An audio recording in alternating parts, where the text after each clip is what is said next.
Donc le sujet de la table ronde, ça va être de discuter toujours l'héritage de Grothendieck, et héritage qui peut prendre plusieurs formes, donc on l'a déjà un peu vu. On va parler de l'héritage matériel, qu'on abordera avec la question des archives de Grothendieck. Et le cas assez exceptionnel des archives de Grothendieck va nous permettre d'aborder la question plus générale des archives de mathématiciens, c'est-à-dire la problématique de collecte, de sauvegarde, de préservation et de valorisation de ces archives de mathématiciens, et en particulier de celles conservées dans les bibliothèques de mathématiques. Donc, le second héritage, c'est l'héritage mathématique, dont on a déjà énormément parlé, donc qui est considérable, et on aura des interventions à la fois sur les années que Grothendieck a passées à Montpellier, ses relations avec ses élèves et ses collègues, sur une partie peut-être moins connue de sa vie et de sa carrière, et enfin sur l'exploitation mathématique éditoriale de manuscrits de mathématiques inédits. Et nous terminerons par l'héritage philosophique de Grothendieck, qui est tout aussi conséquent et qui sera l'objet de la dernière intervention. Et donc avant cela, et avant de présenter plus en détail les différents participants, je vais dire un mot de l'héritage institutionnel, qui est lié aux trois autres héritages, donc matériel, mathématique et philosophique, et que j'ai été amenée à rencontrer dans le cadre de mes recherches en histoire des mathématiques. Donc j'ai rencontré Grothendieck à plusieurs reprises dans mes travaux, à travers ses mathématiques, ses archives, sa correspondance ou ses écrits sur la communauté mathématique. Donc tout d'abord dans ma thèse que j'ai faite sur Laurent Schwartz et la vie collective des mathématiques. Donc là j'ai rencontré un Grothendieck étudiant de Schwartz qui travaille sur le théorème des noyaux, les espaces vectoriels topologiques, les espaces nucléaires. Ensuite dans mes travaux sur l'histoire de l'IHES, histoire institutionnelle à partir de ses archives. Et actuellement, je suis donc responsable de la mise en place à l'IHES d'un fonds Grothendieck dont l'objectif, à l'initiative du directeur Emmanuel Hulmeau, est de rendre disponibles les textes mathématiques déjà publiés, donc de les rendre plus accessibles à la communauté mathématique, en particulier avec en projet une édition d'œuvres scientifiques. Et donc pour cela, j'ai été amenée à consulter des articles, mais des archives, dont je vais dresser un état des lieux ici, enfin rapidement. Et donc l'objectif, c'est de montrer un peu la marque de Grothendieck dans différentes institutions, donc à la fois au CNRS, à l'IHES et au Collège de France, qui sont les trois lieux dans lesquels sont conservées des archives méconnues. Donc je ne vais pas revenir sur la vie ni la carrière de Grothendieck, mais plutôt montrer que dans ces trois lieux différents, il y a des archives de nature particulière, et donner à chaque fois un exemple de l'imprégnation de la marque que Grothendieck a pu y laisser. Donc tout d'abord les archives du CNRS, dans lesquelles on peut voir les projets de recherche que souhaite mener Grothendieck, un bilan que lui-même dresse sur sa recherche en cours, et le début de la construction d'un certain édifice mathématique. Donc il est employé au CNRS de 1950 à 1958, puis détaché de 1984 à 1988. Donc les archives concernant les années 50 montrent un jeune mathématicien qui foisonne d'idées, et cela permet d'avoir quelques pistes pour comprendre l'évolution de ses recherches, donc de l'analyse fonctionnelle à la géométrie algébrique. Par exemple, Dieudonné et Schwartz, ses directeurs de recherche, cherchent à tout prix à ce qu'il reste en France, en essayant de lui donner une situation qui correspond à sa valeur, c'est-à-dire une situation de maître de recherche, à une époque où au CNRS, on ne reste pas maître de recherche en mathématiques, c'est l'équivalent de directeur de recherche actuellement. Donc on peut voir, si j'ai quelques extraits de ces archives, donc Grothendieck, déjà dans les tout débuts des années 50, recherche des propriétés intrinsèques, a de nombreuses idées sur plein de domaines différents. Donc je vais donner un extrait d'un de ces bilans de recherche. J'espère résoudre prochainement les questions les plus importantes liées aux produits tensoriels topologiques, qui sera mon sujet de thèse, et abandonner les espaces vectoriels topologiques avant Noël 1952, pour aborder les applications de l'analyse fonctionnelle, soit la théorie des groupes topologiques localement compacts, soit la géométrie différentielle. En vue de quoi je me permets de solliciter le renouvellement de ma bourse de recherche. C'est un exemple parmi d'autres où il traite un sujet, il l'abandonne parce qu'il considère l'avoir terminé, et il en propose d'autres. Parmi les sujets qu'il propose, il ne les a pas du tout tous traités, donc il y a beaucoup de choses assez intéressantes dans ces courts projets de recherche. On peut lire aussi, par exemple, dès 1952, soit juste 2 ans après qu'il soit rentré au CNRS, qu'il est considéré par Schwartz et Dieudonné comme étant le meilleur spécialiste mondial des espaces vectoriels topologiques. Donc voilà tout ce qu'on peut retrouver dans ces archives au CNRS. Donc le deuxième lieu dans lequel il y a des archives et que vous pouvez regarder en détail, c'est à l'IHES.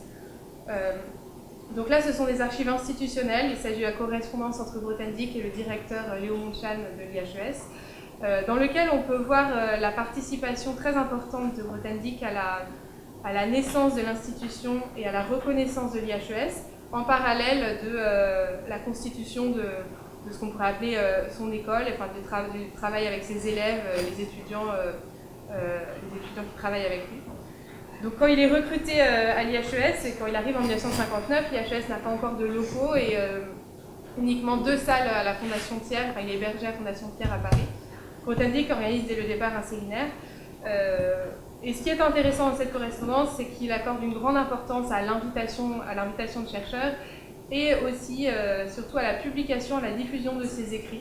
C'est-à-dire qu'il suit de très près la liste d'envoi, donc il y a une liste d'envoi très conséquente de mathématiciens à qui il veut envoyer son séminaire, la réédition de ces séminaires publiés et qu'il souhaite faire tirer en très grand nombre d'exemplaires et retirer quand ils ne sont plus disponibles.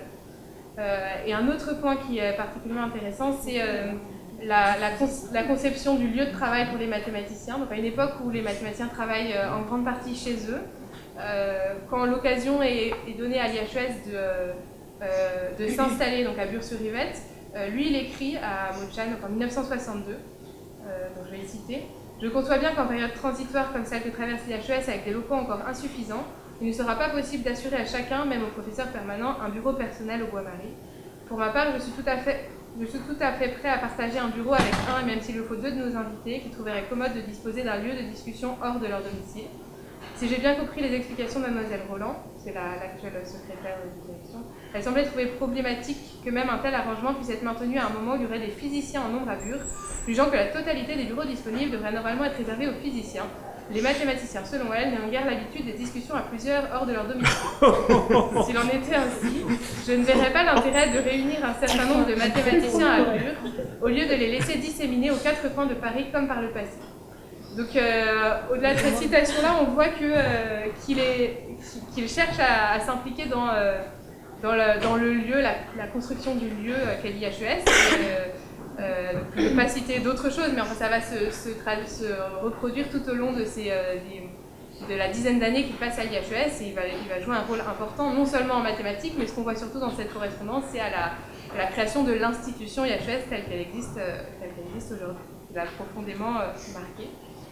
Enfin, le troisième lieu pour lequel il existe des archives, c'est au Collège de France, où on peut voir une sorte de tournant réflexif de Grothendieck sur sa propre recherche.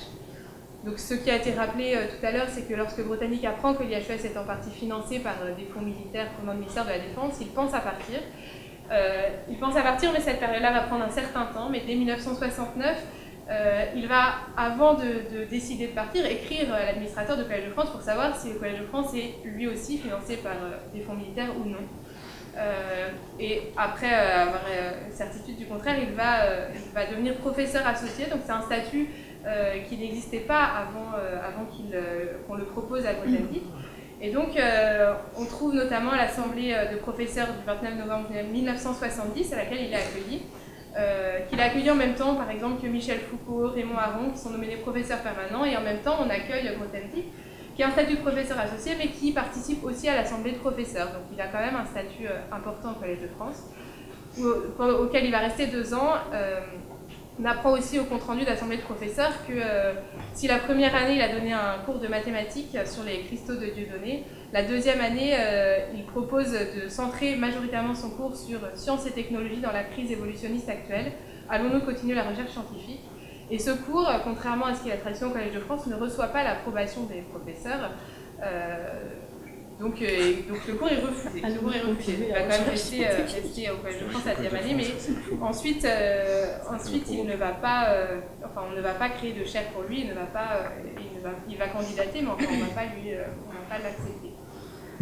Donc il y aurait beaucoup à dire sur ces archives très riches. J'ai essayé de donner un bref aperçu pour montrer qu'à travers ces archives, on voit la marque à la fois de Grothendieck sur les institutions et d'une certaine manière comment ça agit sur sa carrière et éventuellement sur ses mathématiques. Donc, je vais maintenant présenter rapidement chacun des intervenants. avant de leur laisser la parole pour une dizaine de minutes chacun à peu près. Donc il est possible de poser une question ponctuelle entre chaque intervention, mais de manière, il est préférable qu'on attende la fin de toutes les interventions pour une discussion générale entre tous les intervenants. Donc d'abord nous aurons Muriel Gage, qui est vice-présidente déléguée à la diffusion de la culture scientifique et à la valorisation des patrimoines historiques de l'Université de Montpellier. Et donc à ce titre, a été amenée à s'intéresser aux fonds Malgoire d'archives de Grothendieck qui sont conservés à Montpellier actuellement. Donc elle va nous présenter le rôle qu'elle a joué, les actions menées par l'Université de Montpellier de manière plus générale pour la conservation, la sauvegarde et la conservation du patrimoine. Ensuite, on a Jean Malgoire, donc qui est professeur à l'Université de Montpellier, maître de conférence, ancien élève et collègue de Grothendieck et qui a classé et travaillé aussi les archives de Grothendieck et va nous parler des années de Grothendieck à Montpellier. Julie Janaudy, donc responsable de la bibliothèque de mathématiques de l'École normale supérieure et présidente du réseau national des bibliothèques de mathématiques, RNBM, qui avec Alexandra Méry, qui est responsable de la bibliothèque de l'Institut Henri Poincaré, souhaite monter un groupe de réflexion sur les archives de mathématiciens présentes dans les bibliothèques de mathématiques. Ensuite, Georges Maltinotis, mathématicien à l'Institut de mathématiques de Jussieu Paris-Rébauche, qui va nous parler de l'héritage mathématique de Grothendieck et de son travail pour la publication de manuscrits inédits de Grothendieck. Et nous terminerons par Jean-Jacques Chechirmiat, le philosophe des mathématiques, qui va nous parler de l'héritage philosophique de Grothendieck, en particulier suite à sa lecture de Récolte et Travail. Donc je peux commencer, moi je serai assez brève, puisque là je représente une institution qui est l'Université de Montpellier, pour laquelle l'histoire de ses archives se croise à partir du moment où Jean Malgoire fait un don d'un certain nombre d'archives, de documents à l'université. On est en 2012, quand le don a lieu et qu'il est accepté par le conseil d'administration de l'université. Donc à partir du moment où effectivement le don est effectué, l'université devient responsable de ses archives. Donc il y a un premier travail qui a été engagé, de voir un peu ces archives, comment elles étaient constituées. La question de la propriété intellectuelle s'est immédiatement posée. On a interpellé un cabinet juridique qui nous a orientés, qui a donné un certain nombre d'éléments pour savoir comment on devait se positionner par rapport à ce fonds extrêmement important. Donc là, à partir de ce moment-là, un petit comité Grothendieck s'est constitué. Et puis, entre-temps, Alexander Grothendieck est décédé et il y a eu une urgence à dire, ces archives-là, ces documents mathématiques, l'essentiel de ces archives sont des archives mathématiques. C'est un bien de l'humanité, ça doit être accessible à la communauté des mathématiciens, des philosophes, des historiens. Donc c'est ça un peu l'objectif visé dans la constitution de ce comité. Donc dans ce comité, outre Michel de Mazure, qui a piloté, disons, le comité, le président de l'université à l'époque était Michel Robert, très intéressé par ces questions. Toi, Jean, Johanna Grothendieck était présente également. Donc on s'est interrogé sur les différentes étapes et ça me semble important pour qu'on comprenne bien les choses, de voir qu'est-ce qu'il fallait faire, qu'est-ce qui était prioritaire. Donc première priorité, en tout cas pour moi, qui était aller consulter les archives dont j'avais vu, c'était des archives sur des papiers, vous savez, les anciens papiers sur lesquels on faisait les premières impressions, là, avec les petits carrés sur les côtés. Il écrit avec certains documents avec de l'encre, ça s'efface un peu, le papier n'est pas de bonne qualité, bon, il faut faire quelque chose. Donc l'idée de la numérisation est arrivée assez rapidement, avec, et on en était parfaitement conscient, le problème ensuite de la mise à disposition, de la diffusion de ces différentes informations. Donc en lien avec Michel de Mazure, le choix a été fait, dans un premier temps, de sauvegarder les archives, donc de procéder à une numérisation de ces archives, point final. Pas question de diffusion, pas question de publication, voilà, ça c'était la première étape importante. Et on pense que dans un second temps, on pourra réfléchir à autre chose, notamment avec les ayants droit, qui évidemment ont des choses à dire aussi sur ces archives-là. Mais là, vous voyez que la première étape vraiment indispensable, c'est la sauvegarde des archives. Bon, je vous passe le détail de la façon dont on peut se structurer de la numérisation comme ça. Il se trouve qu'à Montpellier, dans les services interuniversitaires de bibliothèque, c'est là où on aura des choses peut-être à discuter de manière plus générale ensuite, on a un banc de numérisation Et on a été épaulé financièrement parce que c'est assez coûteux. Hein. C'est pas faire numériser un document, numériser des archives comme celle-là, c'est pas faire de la photocopie. Hein. Il y a tout un travail important d'indexation, de classement. Il faut qu'ensuite on puisse retrouver à partir de bases de données l'ensemble des éléments. Hein. Comme un livre mal rangé dans une bibliothèque est un livre perdu, ben, un document qui est mal indexé, c'est un document perdu. Donc on a trouvé des moyens et la région et l'université ont beaucoup investi pour cette numérisation. C'est une somme d'argent très conséquente qui a permis de recruter 2 personnes pendant 6 mois.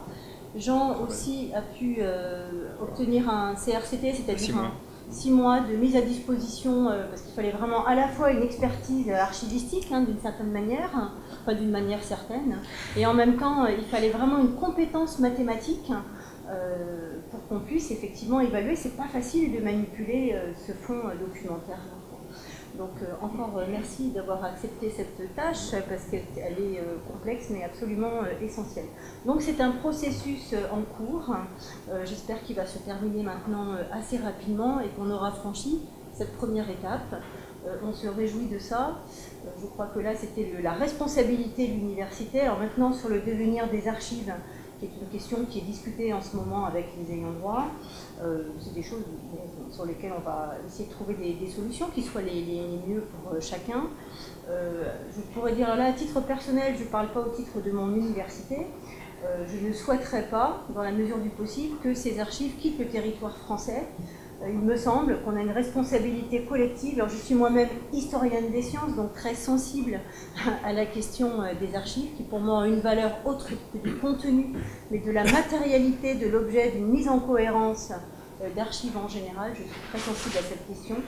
Et c'est vrai que si j'apprenais que les archives partent dans une grande université américaine, ça me ferait un petit coup au cœur, je ne le cache pas. Voilà, mais ça c'est peut-être mon approche d'historienne des sciences très sensibilisée aux archives. Ça c'est le premier point, si vous voulez, sur la question des archives botaniques. Ensuite, et ça me semble très important pour des institutions comme les nôtres, hein, les universités, qui n'ont pas de très grands moyens et qui, à Montpellier en particulier, on est une université, une vieille université européenne, qui a des collections universitaires et des archives impressionnantes dans le domaine de la médecine notamment, mais dans le domaine des sciences en particulier. Et là, s'est posé la question à un moment donné de qu'est-ce qu'on fait. Alors là, on est les héritiers d'une histoire importante, impressionnante, intéressante, mais dont on n'a pas vraiment les moyens. À Montpellier, un choix a été fait, et j'ai participé, hein, c'est aussi l'objet de ma mission, à une structuration institutionnelle qui me semble intéressante, qui n'est pas un modèle en soi, mais qui j'ai trouvé intéressante pour essayer d'avancer un petit peu.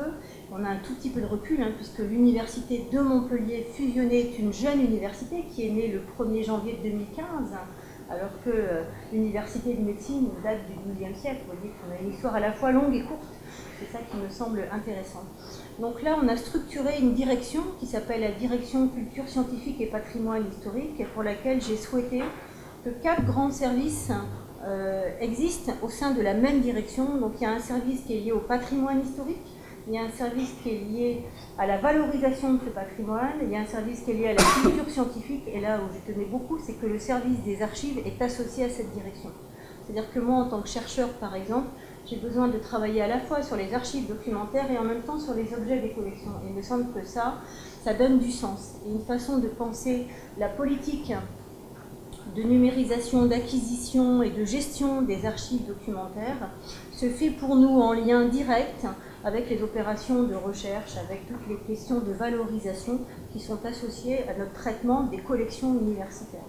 Et je trouve que ça, c'est un élément très intéressant. Je pourrais rentrer plus dans ce détail-là, mais je crois que c'est une façon d'arriver à la fois à la mission d'une direction comme celle-là, c'est la conservation, la restauration, mais aussi la valorisation. Et je suis assez convaincue que la valorisation d'un certain nombre d'archives, l'utilisation qu'on peut en faire, la publication, la diffusion, etc., ça permet en contrepartie d'obtenir des moyens financiers, parce que c'est là où le bas blesse dans nos institutions, très clairement, pour arriver à faire de la numérisation, de l'acquisition, de la restauration, etc. Donc ça se boucle. Il y a une espèce du possible, hein, dès l'instant où on arrive à procéder à la fois à de la valorisation et de la diffusion. Donc voilà, le choix qui a été fait à Montpellier, c'est celle d'une structuration, disons, institutionnelle assez forte, avec des moyens humains et financiers qui sont ce qu'ils sont, mais en tout cas qui sont marqués maintenant sur le territoire, qui sont reconnus et lisibles, ça se voit. Donc il y a un certain nombre d'opérations, et les archives sont complètement associées sous la même bannière au sein de cette direction, alors que ce soit des archives historiques, mais y compris les archives administratives. Voilà. Donc c'est voilà le choix qui a été fait. Mais on pourra peut-être le discuter après. J'en reste là. Hein. Je pense que s'il y a des questions après, je pourrais répondre à ces questions. J'essaierai. Oui, donc je suis censé parler de Grothendieck à Montpellier. Oui, oui, oui. C'est une question plus simple. Est-ce qu'il y a une raison, soit légale, soit financière, pour ne pas rendre publique la numérisation des... Pardon ? Est-ce qu'il y a une raison, soit financière, soit légale, pour ne pas rendre publique pour l'instant, la numérisation ? on n'a pas d'accord. Il faut mettre à disposition, ça implique que les ayants droit le souhaitent. Donc, ne serait-ce que ça. Donc on n'a pas cet accord-là. Par contre, on avait de notre responsabilité la nécessité de mettre à l'abri ces archives sans aucune diffusion.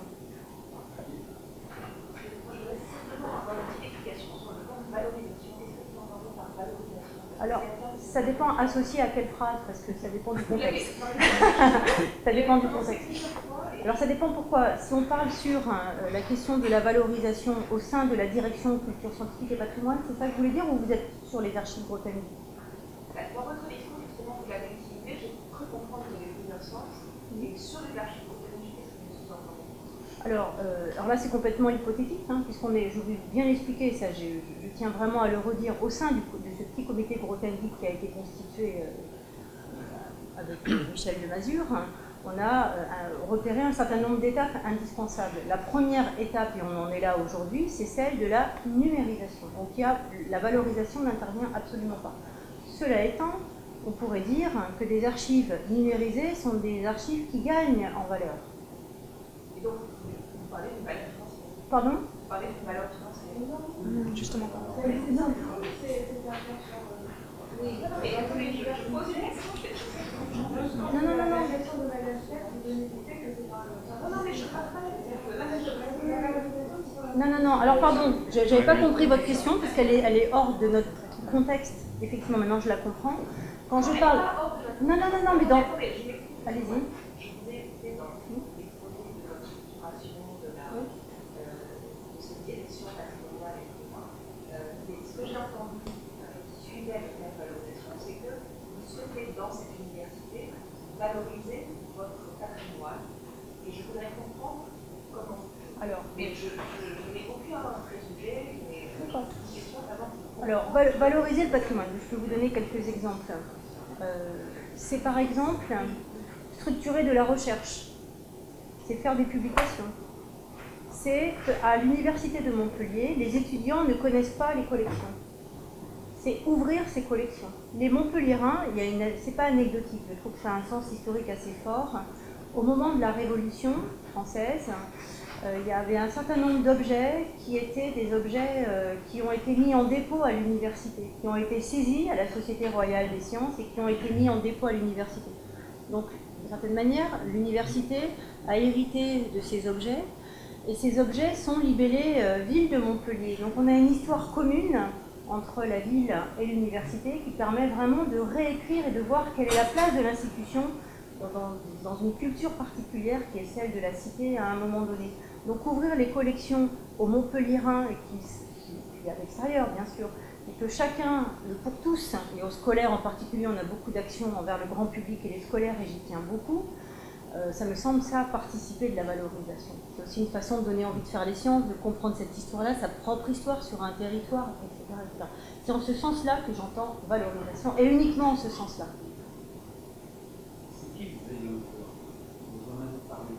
Oui, je laisse.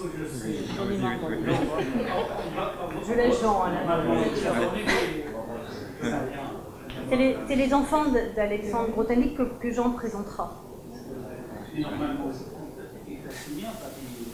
On va remettre l'histoire. Il a signé un papier. Il m'a signé, oui. Donc, je vais parler assez court. Donc, Grothendieck à Montpellier jusqu'au cette question des documents. Donc, Grothendieck est descendu à Montpellier pour l'écologie, en fait, pour créer une communauté à l'Odève. Et sa préoccupation, c'était vraiment de montrer à travers une communauté qu'il était possible de vivre autrement, avec notre rapport avec la nature, etc. Et donc les mathématiques, tout ça, il n'était pas dedans, dans sa tête. C'était pas sa priorité, disons. Et donc il y avait des soucis financiers, la communauté ne pouvait vivre que sans un apport extérieur malgré tout. Du coup, il est venu faire ses cours à Montpellier. Donc ça a démarré comme ça. Et voilà. Et donc, mais il a quand même continué, parce que c'est un mathématicien dans l'âme, on ne peut pas faire des mathématiques pendant 20 ans, 25 heures, enfin 25 heures par jour, je vais dire, parce qu'il y avait des fois des jours de 25 heures, décalés, bon, c'est pour dire. Voilà, du coup, il a continué à faire des mathématiques. Et voilà, donc sa préoccupation, c'était l'écologie, et donc j'ai quelques souvenirs. Je me rappelle, avec Christine Proust, ici présente, il nous avait invité un week-end chez lui, pour nous parler des projets qu'il avait, etc. Donc il était très ouvert et très disposé à communiquer sur des questions liées à l'écologie. Voilà. Donc il a quand même continué à faire des mathématiques. Et alors au départ, ces mathématiques-là étaient inspirées en fait par les cours qu'il donnait en fait. C'est ça qu'il a relancé quelque part à faire des maths. De manière active. Et donc il est parti de sujets qui étaient très différents des sujets qu'il traitait avant. Georges en a parlé un petit peu tout à l'heure, donc il s'intéressait à des objets très simples comme l'icosaèdre. Et puis après la théorie des surfaces, donc des objets de dimension 2 où on peut vraiment visualiser les choses. Puis il y a eu les dessins d'enfants. Et là il s'est passé quand même quelque chose d'assez étonnant, c'est qu'il a réalisé que sur ces objets très simples, comme les dessins d'enfants ou même l'icosaèdre, il y avait des mathématiques très sophistiquées qui apparaissaient. Il y avait un monde magique qui s'ouvrait pour lui et qu'il n'avait pas imaginé avant. Donc tout d'un coup, ces mathématiques très élémentaires se sont raccrochées au grand thème qu'il avait avant. Il y a eu une espèce d'accrochage et là il s'est mis vraiment à faire des mathématiques de manière très intense. Et le premier travail qui est sorti, c'était la longue marche à travers la théorie des Galois. La théorie de Galois, donc, qui fait partie des grands manuscrits de cette époque. Voilà. Donc il a continué après sur cette lancée, il a fait différents travaux. Et il s'est retiré en 1984, il a quitté l'université Montpellier au sens, il a été détaché au CNRS, il n'enseignait plus, il a continué à travailler. Alors moi je suis resté en rapport avec lui, et en 1990 en fait il m'a contacté en me disant voilà, je veux déménager, est-ce que tu aurais bien récupéré ma bibliothèque? Et puis il me dit bon, il faut que tu trouves une grande voiture ou un gros break, etc. Parce qu'il y a beaucoup de trucs. Moi, je dis bon, pourquoi pas, je n'ai pas trop prévu un truc pareil. Voilà. Bon, donc je vais chez lui, et en fait il me donne aussi à ce moment-là tous les, pas que sa bibliothèque, mais tous ses manuscrits mathématiques, parce qu'en fait il m'a dit qu'il avait détruit ce qui ne concernait pas les mathématiques, les manuscrits personnels, la correspondance de ses parents dont on parlait tout à l'heure, et on en a parlé en privé je crois. Et alors, il a détruit énormément de choses à ce moment-là, mais tout ce qui est mathématique, il a préservé. Voilà. Donc je me suis retrouvé avec un paquet de cartons considérable, parce qu'il y avait aussi des préprints, il y avait beaucoup de choses, il n'y avait pas que des manuscrits eux-mêmes, il y avait sa bibliothèque.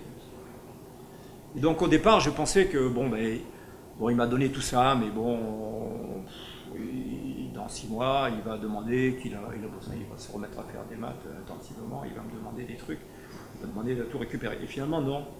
Et puis là, à ce moment-là, un an après, il m'a écrit en me disant, voilà, je pars, je ne veux pas qu'on fasse suivre mon courrier, je pense en laisser l'adresse, c'est là où il est parti à la serre.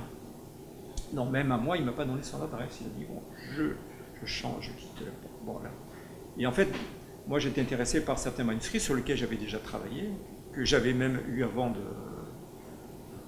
J'avais déjà des copies, parce que Grothendieck, ses travaux, même inédits, il était très généreux. Il pouvait vous donner ses manuscrits, tu les prends, et puis après tu les copies, tu me les rends, et voilà. Donc il a fait ça toute sa carrière.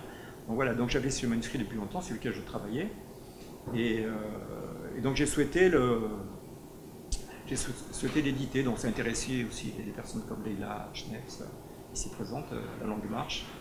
Voilà, donc je souhaitais l'éditer et le faire de manière officielle, donc je dis, ben, je vais essayer de retrouver Grothendieck et pour lui demander s'il est d'accord pour l'éditer, ce manuscrit-là. Voilà. Et donc je le trouve, bon, c'est pas très difficile malgré tout, hein, la journée, et il me reçoit très gentiment finalement. Et puis il me dit, mais écoute, je veux pas que tu aies à te déranger pour me redemander l'autorisation pour d'autres papiers et tout. Je te fais un papier comme quoi je t'autorise à éditer tout ce que tu veux, sous forme intégrale ou partielle, sans avoir à m'en informer, voilà, de tous les documents que je te donne. Donc un pouvoir d'édition sans limite, quoi. Alors il avait la date est la bonne, mais il avait écrit Montpellier. Il dit, écoute, je mets Montpellier parce que si je mets la Serre, ça ne va pas le faire, vu que je vais être tranquille. Voilà, donc il a écrit Montpellier. Ouais, c'est quand même logique. Donc, et la phrase ce qu'il a écrit, c'est d'une grande précision. Donc là, c'est autant je pense qu'au moment où il m'a donné les documents, il était dans une phase un peu d'exaltation mystique, où il s'allégeait. Bon, c'était un peu délirant, je reconnais. Mais les 5 ans avaient passé, et là, quand il m'a reçu, mais il était tout à fait calme, tout à fait serein. Il m'a montré le travail qu'il faisait. Il m'a dit ça c'est le sommaire. Donc on parlait d'un 800 pages de sommaire. C'était une partie. J'ai été très impressionné. Je n'ai pas trop osé lui demander ce quoi il travaillait, mais voilà. On a parlé d'autres choses, d'amis, de choses diverses. Et c'était très, très tranquille. Et voilà. Donc, et je suis parti avec ce papier, me donnant tout pouvoir d'édition. Alors je l'ai utilisé pour commencer à éditer à La Longue Marche. Alors, il y a une partie qui a été éditée par l'Université de Montpellier, mais c'est pas terminé. Et puis il y a d'autres documents qui ont été édités par Georges avec l'aide de Mathias Kunzer, qui a fait un très gros travail de déchiffrage. Donc ma philosophie, c'était pas de faire des photocopies, d'envoyer à tout le monde. Bon, en plus, à l'époque, Internet, c'était pas tout à fait pareil. Donc l'idée, c'était de transcrire les documents pour les rendre dans une forme accessible. On avait commencé une partie de La Longue Marche, c'était fait pour les dérivateurs, de les rendre accessibles aux mathématiciens, qui soient tapés en texte, proprement, etc. Donc c'était un travail de longue haleine. Alors, bon, je pense que peut-être j'aurais pu faire preuve d'un peu plus de dynamisme pour accélérer un peu le processus. Mais bon, c'est un gros boulot, puis les choses sont faites de toute manière. Voilà, donc, en fait, à ce moment-là, il y a l'ancien responsable de la cellule patrimoine de l'Université Montpellier 2, qui s'appelle Luc Gomel, qui est actuellement directeur du zoo de Montpellier, et qui est une personnalité assez grande. Oui, mais c'est... Oui. Et donc, il s'est passionné pour Grothendieck. Il faisait un travail sur les personnages célèbres de l'université, et en fait, il a découvert, mais comme ça, à l'occasion d'une discussion, comme ça, qu'il y avait quelqu'un qui s'appelait Grothendieck, qui était quelqu'un tout à fait exceptionnel, mais il ne faisait pas partie des gens assez connus en Montpellier, voilà, des tas de gens célèbres, entre guillemets. Mais Grothendieck était beaucoup plus célèbre que ces gens-là, mais lui, il a découvert, et voilà, du coup, il s'est pris de passion, il est arrivé dans mon bureau pendant 2 heures, il me dit, qui c'est ce bonhomme, mais il faut faire quelque chose, et moi j'expliquais tout. Il dit, mais moi je suis prêt à t'aider, ces documents, je vais trouver quelqu'un pour numériser, etc. Donc voilà, donc ça a démarré à ce moment-là, c'était avant 2010, 2008 à peu près. Bon, la date précise, je n'ai plus en tête maintenant. Et donc, alors il a engagé quelqu'un, etc. Sauf que la direction de l'université à ce moment-là, pour des raisons politiques, voilà, politiciennes, voilà, donc sa structure s'est un peu rétrécie, et donc finalement, les choses n'ont pas abouti. Enfin, il y a un travail qui a été fait, qu'on utilise de toute manière actuellement, dans la numérisation, c'est une partie qui a été faite, une petite partie quand même, mais bien faite. Voilà. Donc, c'est par Luc Gomel que j'ai décidé finalement. Et après, bon, j'ai dit, ces documents, qu'est-ce que je vais en faire? Ça serait bien peut-être que ça revienne à une institution. Alors, comme c'était à Montpellier, j'ai dit, on était à Montpellier, Luc Gomel s'était impliqué là-dedans, j'ai dit, ben, je vais lui donner, si l'université est d'accord, à Montpellier. S'il n'y avait pas eu Luc Gomel, je pense que de ma propre initiative, ça serait parti à l'IHES ou à la BNF, ou je ne sais pas, au Collège de France, je ne sais pas, mais plutôt un endroit plus central, disons, que Montpellier. Voilà, donc il y a eu Luc Gomel, et puis lui, il était convaincu il y avait l'implication de Grothendieck à Montpellier était profonde, etc. Donc il y avait une raison objective. Voilà. Donc j'ai fait dans l'université et voilà. Et depuis, je n'en suis pas responsable directement, mais j'interviens cette année en particulier. Je travaille avec ces jeunes archivistes. Pour eux, ils font le travail plus technique de classement et moi je les oriente parce que Grothendieck, c'est des manuscrits. Alors c'est quand même quelqu'un de très ordonné, heureusement, c'est quelqu'un de très ordonné, donc les choses sont bien classées. Mais de temps en temps, il y a des documents quand même où il n'y a pas de numérotation, que sont quand même les pages, il n'y a pas souvent d'erreur, on arrive à remettre les pages dans le bon ordre. Puis il y a des documents qui sont un peu plus compliqués, il y a des dates très anciens, de l'époque très peu, mais il y a 200 pages d'époque qui faisaient de l'analyse, des pages qui sont un peu mangées et tout ça, et donc assez précieuses qu'on a numérisées, qui sont protégées. Il y a beaucoup de choses passionnantes. Il y a la correspondance, toute sa correspondance professionnelle, avec tous les gens qu'on peut imaginer. D'abord avec Dieudonné, et puis après avec tel gens. Voilà. Il y a ces manuscrits, c'est le manuscrit qu'il a écrit à Montpellier. En gros, ça fait à peu près 20 000 pages de documents numérisés, de pages.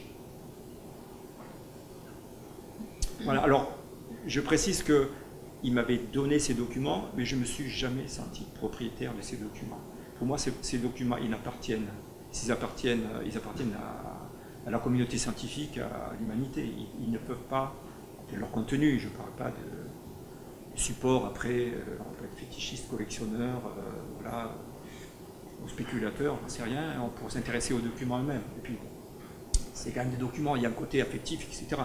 Moi, j'ai un attachement un peu affectif aussi à ces documents que j'ai souvent, Georges en a manipulé, c'est vrai que c'est un côté quand même un peu affectif malgré tout. Mais enfin, l'important, c'est le contenu. Ce contenu, il appartient évidemment aux mathématiques, aux mathématiciens, etc. Voilà. Donc ce contenu, il faut qu'il soit accessible à tout le monde. Voilà. Il y a Internet maintenant, il y a... voilà. Donc pour moi, l'enjeu, c'est qu'il soit accessible. La partie strictement mathématique et soit accessible plus vite. Ce qui est correspondance scientifique, qui est aussi purement des mathématiques, mais qui est un peu plus compliqué parce que les correspondances scientifiques, ça suppose qu'il y a 2 personnes, etc. Bon, après, il faut les autorisations de 2 personnes, etc. Peut-être. Les autres, s'ils sont encore vivants. Bon. En tout cas, tout ce qui est manuscrit mathématique doit être accessible rapidement et le reste accessible à des chercheurs en histoire des sciences et mathématiques aussi rapidement. Voilà. J'ai été un peu long. L'histoire était un peu longue aussi. Bon. Du coup, je vais parler à mon tour, probablement plus brièvement, parce qu'on s'éloigne quand même un petit peu de Grothendieck soi-même. Anne-Sandrine, en fait, m'a demandé d'intervenir parce qu'elle a appris que le réseau national des bibliothèques de mathématiques, dont je suis la directrice, commence à s'intéresser un peu à ces questions d'archives scientifiques de mathématiciens. En fait, l'ensemble des bibliothèques de maths en France est constitué en réseau, qui fonctionne très bien, qui existe depuis très longtemps, qui fait tout un tas de choses très très utiles à la communauté, on est extrêmement fiers de nous. Mais il y a un domaine sur lequel personne n'a jamais travaillé pour le moment, c'est la question des archives scientifiques. Donc avec ma collègue Alexandra Miric, qui est responsable de la bibliothèque ici à l'IHP, que je remplace un petit peu au pied levé, elle avait le projet de monter donc un groupe de travail sur ce sujet. En fait, on s'est rendu compte que toutes les bibliothèques de maths françaises qui sont dans le réseau, tout le monde se connaît assez bien, voilà, encore une fois, ça fonctionne plutôt bien. On a toutes dans nos réserves, dans nos archives, dans des tiroirs, dans des placards, dans les bibliothèques, des fonds d'archives personnelles des mathématiciens qui ont été donnés par les matheux à la bibliothèque, en général à leur départ en retraite, ou par les ayants droit à leur décès, ce genre d'événements, parce que les mathématiciens sont souvent très attachés à leur bibliothèque locale. Donc ces archives sont données à la bibliothèque et les bibliothécaires sont très contents en général, on est vraiment ravis, c'est vachement bien, mais on ne sait rien en faire.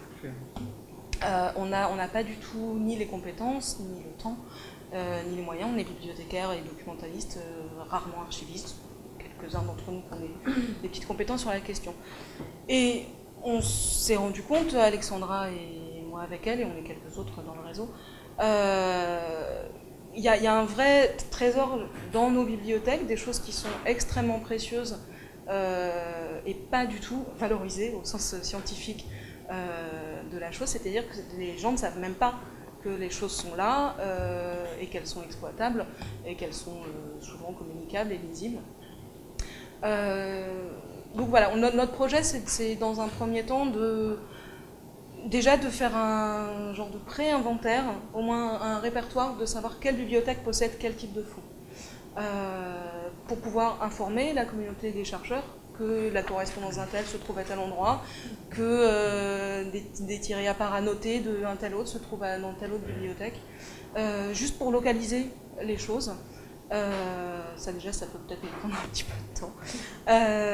Pour ensuite, évidemment, l'objectif est de rendre ces différents fonds d'archives qui sont très mal traités dans nos bibliothèques, utilisables scientifiquement par les chercheurs. Donc pour préparer un petit peu mon intervention aujourd'hui, donc ce groupe n'existe pas actuellement, c'est vraiment une réflexion assez nouvelle. Donc moi j'ai pris mes fonctions à la direction du RNBM en janvier dernier, donc c'est assez récent aussi. Donc, pour l'instant, le groupe n'existe pas. Mon objectif, et je remercie Anne-Sandrine de m'en avoir donné l'occasion, c'est aussi de faire un petit peu de la pub. C'est-à-dire qu'à mon sens, ce groupe de travail ne doit pas concerner que des bibliothécaires, d'autant plus qu'on est bibliothécaire et pas archiviste. Mais on a vraiment besoin que des mathématiciens travaillent avec nous sur ces questions-là. C'est des fonds qu'on ne peut pas traiter sans une expertise scientifique. On sait très bien faire sur les bouquins, les revues, on a du métier, on se débrouille. Des fonds d'archives qui sont souvent mal identifiés ou peu classés, ou voilà, dont on ne connaît pas l'histoire de l'arrivée des fonds dans les bibliothèques. On a vraiment besoin d'un regard scientifique pour savoir qu'en faire, comment le faire. Donc je lance un appel, s'il y a des gens parmi vous qui souhaitent participer à un groupe de travail du Réseau national des bibliothèques de mathématiques sur les archives scientifiques, je vous engage à me contacter. Donc pour préparer l'intervention ici, en première approche vraiment sur ce groupe, j'ai fait la semaine dernière une très rapide enquête auprès des collègues du réseau des bibles de maths. Où est-ce qu'il est le diaporama là-dedans? Je vais mettre l'affichage de l'intuition. Ah oui, merci. Donc une enquête avec une méthodologie largement discutable. Donc il n'y a aucune représentativité, c'est juste une enquête en ligne lancée auprès des collègues du réseau, en disant est-ce que vous avez des choses chez vous, répondez à ces questions.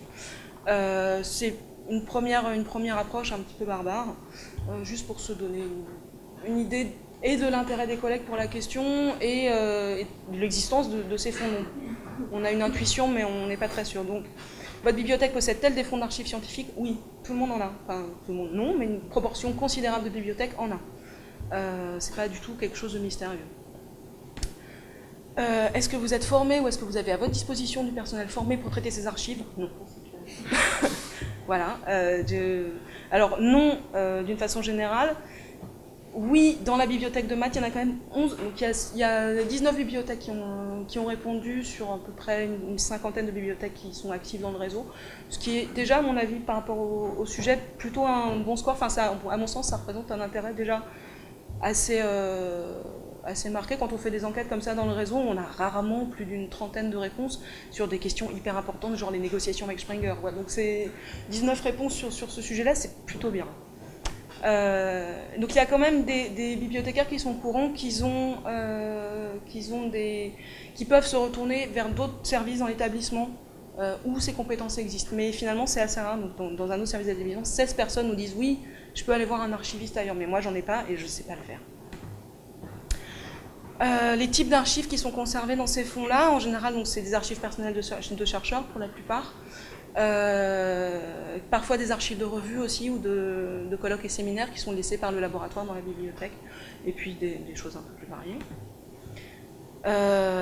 Et donc en termes de composition de ces archives, pour autant qu'on le sache, parce que vous verrez ensuite que finalement c'est pas très bien comment elles sont constituées, c'est très équilibré. Donc il y a des correspondances, des tirés à part, manuscrits, tapuscrits et notes de cours. C'est des choses qui sont vraiment très très variées.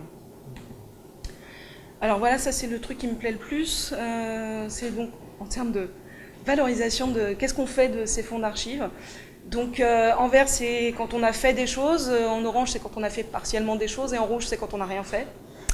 Donc première question, est-ce que ces archives sont conditionnées, c'est-à-dire qu'elles sont préservées matériellement, mises dans des boîtes d'archives, du papier neutre, enlever les choses qui rouillent, ce genre de choses. Donc pour la plupart partiellement, c'est déjà pas mal. Est-ce qu'elles sont inventoriées? Pour la plupart partiellement, donc il y a 2 bibliothèques qui ont des inventaires de leurs archives, mais c'est tout, sur les 19. Est-ce qu'elles sont signalées? Est-ce que quelque part vous dites que vous avez ces archives à votre possession, donc c'est la troisième barre. Il y a une seule bibliothèque à signaler des fonds d'archives. Est-ce qu'elles sont numérisées? Non, ou partiellement. Est-ce qu'elles sont diffusées en ligne?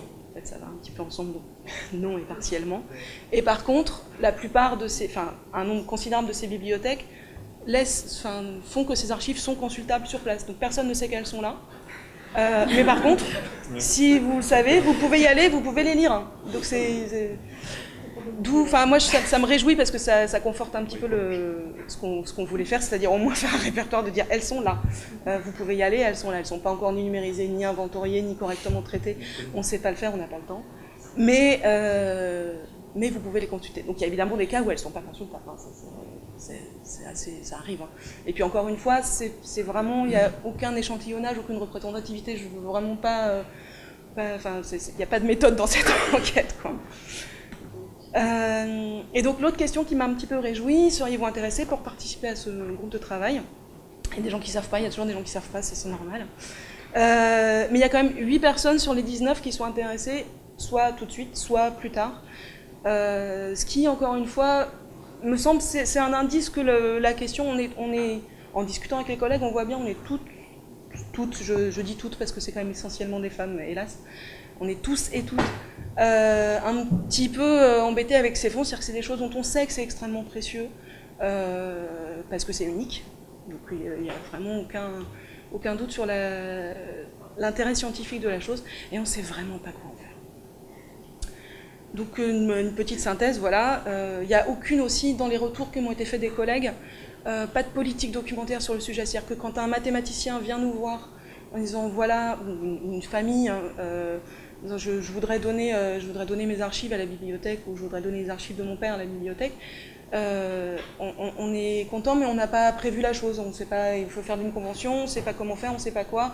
C'est toujours une bonne nouvelle, et en même temps c'est toujours un peu inquiétant parce qu'on n'a pas de prévu de politique sur la question. C'est pas dans nos habitudes de travail. Or, les mathématiciens, encore une fois, sont souvent très attachés à leur bibliothèque locale, et donc ils vont plutôt s'adresser à la bibliothèque dans laquelle ils ont travaillé, plutôt à d'autres institutions. C'est un truc, culturellement, je pense que c'est la raison pour laquelle on en a tous beaucoup. Donc il faudrait quand même qu'on y travaille un petit peu. Donc c'est des fonds très peu connus, très peu valorisés, encore une fois. Et donc toutes mes collègues ont répondu, ça m'intéresse vraiment, j'adorerais, j'ai pas le temps, j'ai pas les moyens et j'ai pas les compétences. Voilà, j'en finis là. Oui, une autre chose qui est juste est revenue, mais on en a un petit peu parlé, c'est aussi lié, c'est que ces fonds sont en général légués aux bibliothèques avec les bibliothèques personnelles des mathématiciens. Donc on sait traiter les bouquins, en général les livres sont tout de suite intégrés dans les collections, avec un joli tampon, legs carton, telle année, c'est vachement bien, ça fait toujours très chic aussi, c'est des beaux ouvrages, c'est très bien. Donc on intègre les ouvrages dans les collections des bibliothèques qui sont diffusés, qui sont vus, et puis on met les archives dans un carton dans un coin. Et j'en suis la première navrée, mais un jour on fera des choses mieux, et déjà ce premier inventaire et localisation des fonds qui existent, je pense que serait un premier pas. Et voilà, de permettre. Le réseau existe déjà, donc c'est aussi pour ça qu'on a la possibilité de le faire assez facilement. Finalement, ça va. Je pense que ça peut être fait dans des délais relativement courts, parce que le réseau des bibliothèques existe. Après, il faut aussi l'étendre à tous les gens qui ont ce type d'archives scientifiques, mathématiques, et qui ne sont pas des bibliothèques et qui ne sont pas dans le réseau des maths. On en a parlé avec Alexandrine. Je pense que c'est important de voir directement avec les labos, les secrétariats des labos, les institutions elles-mêmes. On a beaucoup de choses dans les bibliothèques de maths, il y a beaucoup de choses ailleurs que dans les bibliothèques de maths aussi. Voilà. J'ajouterais, avant de parler de mon travail, j'ajouterais quelque chose. Vous avez dit beaucoup de choses négatives, mais j'ai un exemple très positif. fait par la bibliothèque de l'Institut de mathématiques et Jussieu, la numérisation de cahiers de Thomasson, donc c'est un travail qui a été fait très rapidement, en fait, avec un certain financement public, et maintenant il est... Avec aucun financement public, c'était sur le fonds Oui, enfin bon, il y a eu... Enfin, pas de financement oui, spécifique oui. pour ce projet-là. Et puis donc, maintenant c'est en ligne, et c'est un travail excellent. Merci. Que ça pourrait inspirer d'autres archives. Donc je viens à mon travail. Donc mon travail d'édition concerne des textes de Grothendieck après son départ à l'IHES, et plus spécifiquement donc Post-Stacks et les dérivateurs. Donc qui traitent essentiellement de la théorie de l'homotopie et de l'algèbre homotopique.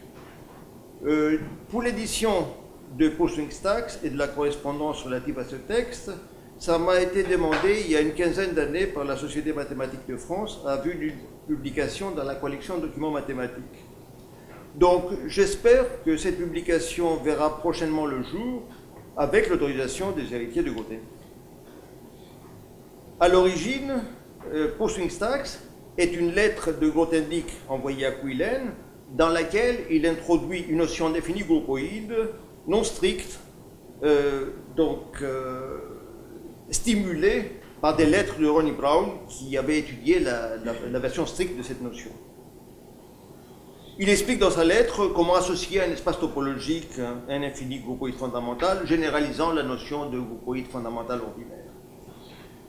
Cette lettre n'a jamais eu de réponse par Quillen, et Grothendieck a commencé à envoyer des copies à Ronnie Brown, qui était un peu donc à l'origine de ça, et commence à prolonger son texte, s'éloignant de plus en plus du sujet initial pour étudier les modèles plus généraux de type d'homotopie.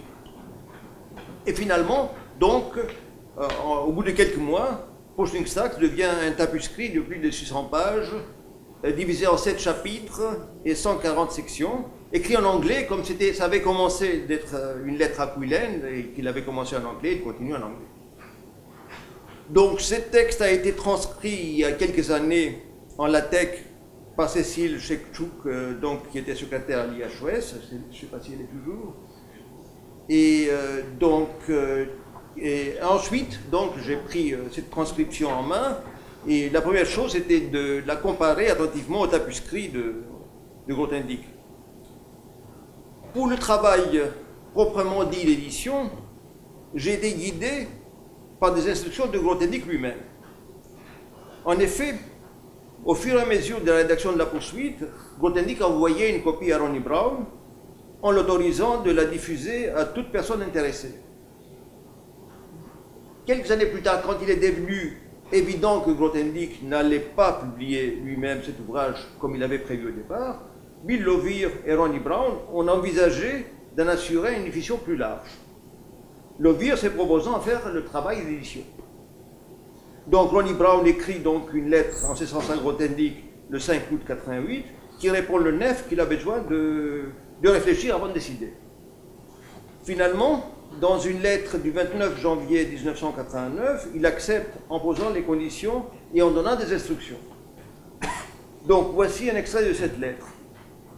My only condition for accepting is that, except possibly for minor corrections in orthography and English grammar, when these are obviously violated, no change or deletion should be made of the notes I wrote. I know it is a rather peculiar way of writing mathematics, or anything else for that matter, but that's how I did it and still do it, although not in mathematics now, and people have to take it or leave it. Of course, there are numerous awkwardness and even coarse errors in the course of the exposition, but nearly all of them smooth out as the reflection proceeds. My intention was, of course, to point out such cases as they occur in footnotes, referring to later places where the correction or smoothing out occurs. The editor is, of course, welcome to do so wherever he thinks fit, and to add whatever mathematical comments may occur to him. Also, I intended to put into focus the main ideas and results developed in the modelizing story and give a hint of those still to come in the 2 other planned volumes in a mathematical introduction which was and will never be written, at any rate not by me. If Lovier feels like it, he may add a mathematical introduction, including whatever comments and ideas of his own fit in that place, besides what possible editorial footnotes within the text. Donc, j'ai scrupuleusement suivi ces instructions. Après la comparaison à l'original chapitre après chapitre, j'ai donc effectué la correction de l'orthographe ainsi que des fautes évidentes de grammaire sans toucher aux maladresses de style ou de syntaxe et sans éliminer les mots absents du dictionnaire mais ayant un sens évident. De ce point de vue, l'anglais est plus souple que le français. Le travail le plus important a été une relecture mathématique du texte, consistant à vérifier la validité des assertions en indiquant dans des notes courtes de bas de page ou dans des commentaires plus longs à la fin du volume, celles qui étaient incorrectes en présentant éventuellement un contre-exemple. J'ai également indiqué dans des notes les corrections faites par Grothendieck lui-même plus loin dans le texte et les compléments ou améliorations obtenus dans les dérivateurs.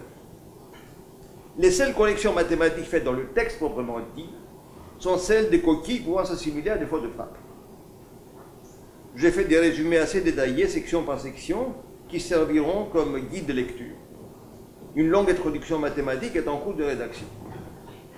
Il y aura des index terminologiques, de notation, ainsi que de noms des personnes mentionnées.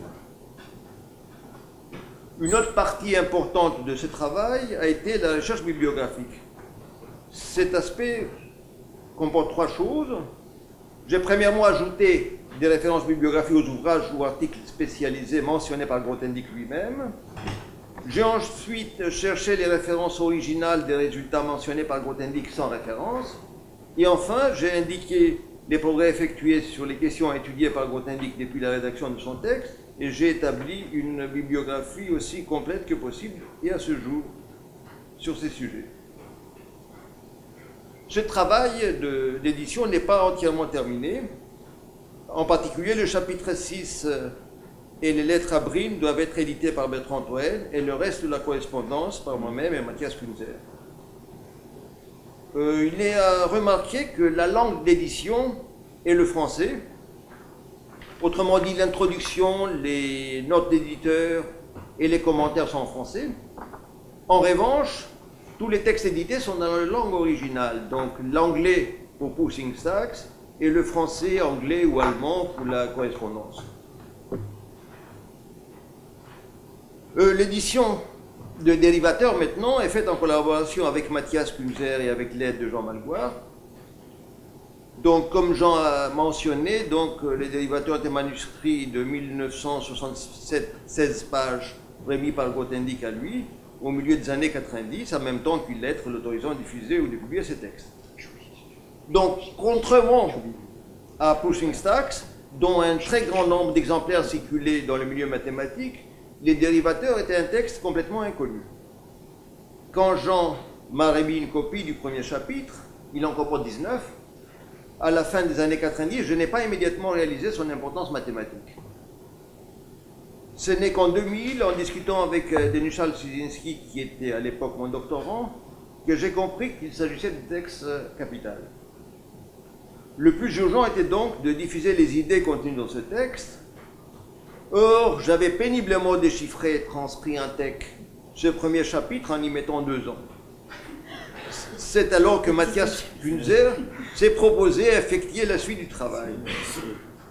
Ainsi, je demandais à Jean des copies pour les chapitres suivants, et Mathias a réussi de façon stupéfiante de chiffrer l'écriture illisible de Grothendieck, de plus dans une langue qui n'était pas sa propre langue, et la transcription à la tech des 18 chapitres restants en à peine 2 ans. Donc ensuite, les copies dont je disposais étant imparfaites, je dis à Montpellier, comparé avec Jean des heures avec les textes originaux.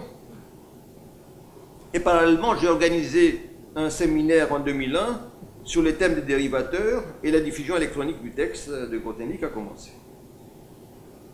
Cette diffusion ainsi que le séminaire que j'ai organisé ont eu une influence non négligeable. Il y a jusqu'à présent plus de 70 articles publiés traitant ou utilisant de façon substantielle la théorie des dérivateurs. La plupart, en fait j'en ai compté 50 et quelques, se référant directement au texte de Grothendieck. De plus, il y a un livre en préparation par Moritz Kort. Bon, mes projets d'édition de ces œuvres ont été bouleversés pendant un long moment par la foudre qui est tombée en janvier 2010. Illusie recevant une lettre de Grothendieck datée du 3 janvier 2010 de déclaration d'intention de non-publication. Le cœur n'y était plus, malgré les discours que j'ai pu tenir par moments. Finalement, bon, j'ai décidé de reprendre ces travaux après la mort de Grothendieck en espérant l'accord des héritiers. Voilà. D'abord, je vous remercie de m'avoir invité à cette table. La philosophie est toujours en retard, elle vient toujours après, et donc c'est aussi le cas. Alors il y a beaucoup de choses qui ont déjà été dites, et bien sûr, je voudrais les dire, ou certaines d'entre elles, d'un autre point de vue. Donc quand on dit qu'on est philosophe des mathématiques, je suis toujours très embarrassé parce que c'est presque un vocable présomptueux. On n'a pas de philosophie des mathématiques à proprement parler. Et par ailleurs, il n'est pas certain qu'un travail comme celui que j'entreprends puisse s'appeler la philosophie. Et il n'est pas certain que ça corresponde non plus à la volonté de Grothendieck. Il n'est pas certain qu'on puisse faire une philosophie de l'œuvre de Grothendieck. Cependant, je suis mu par une autre intention.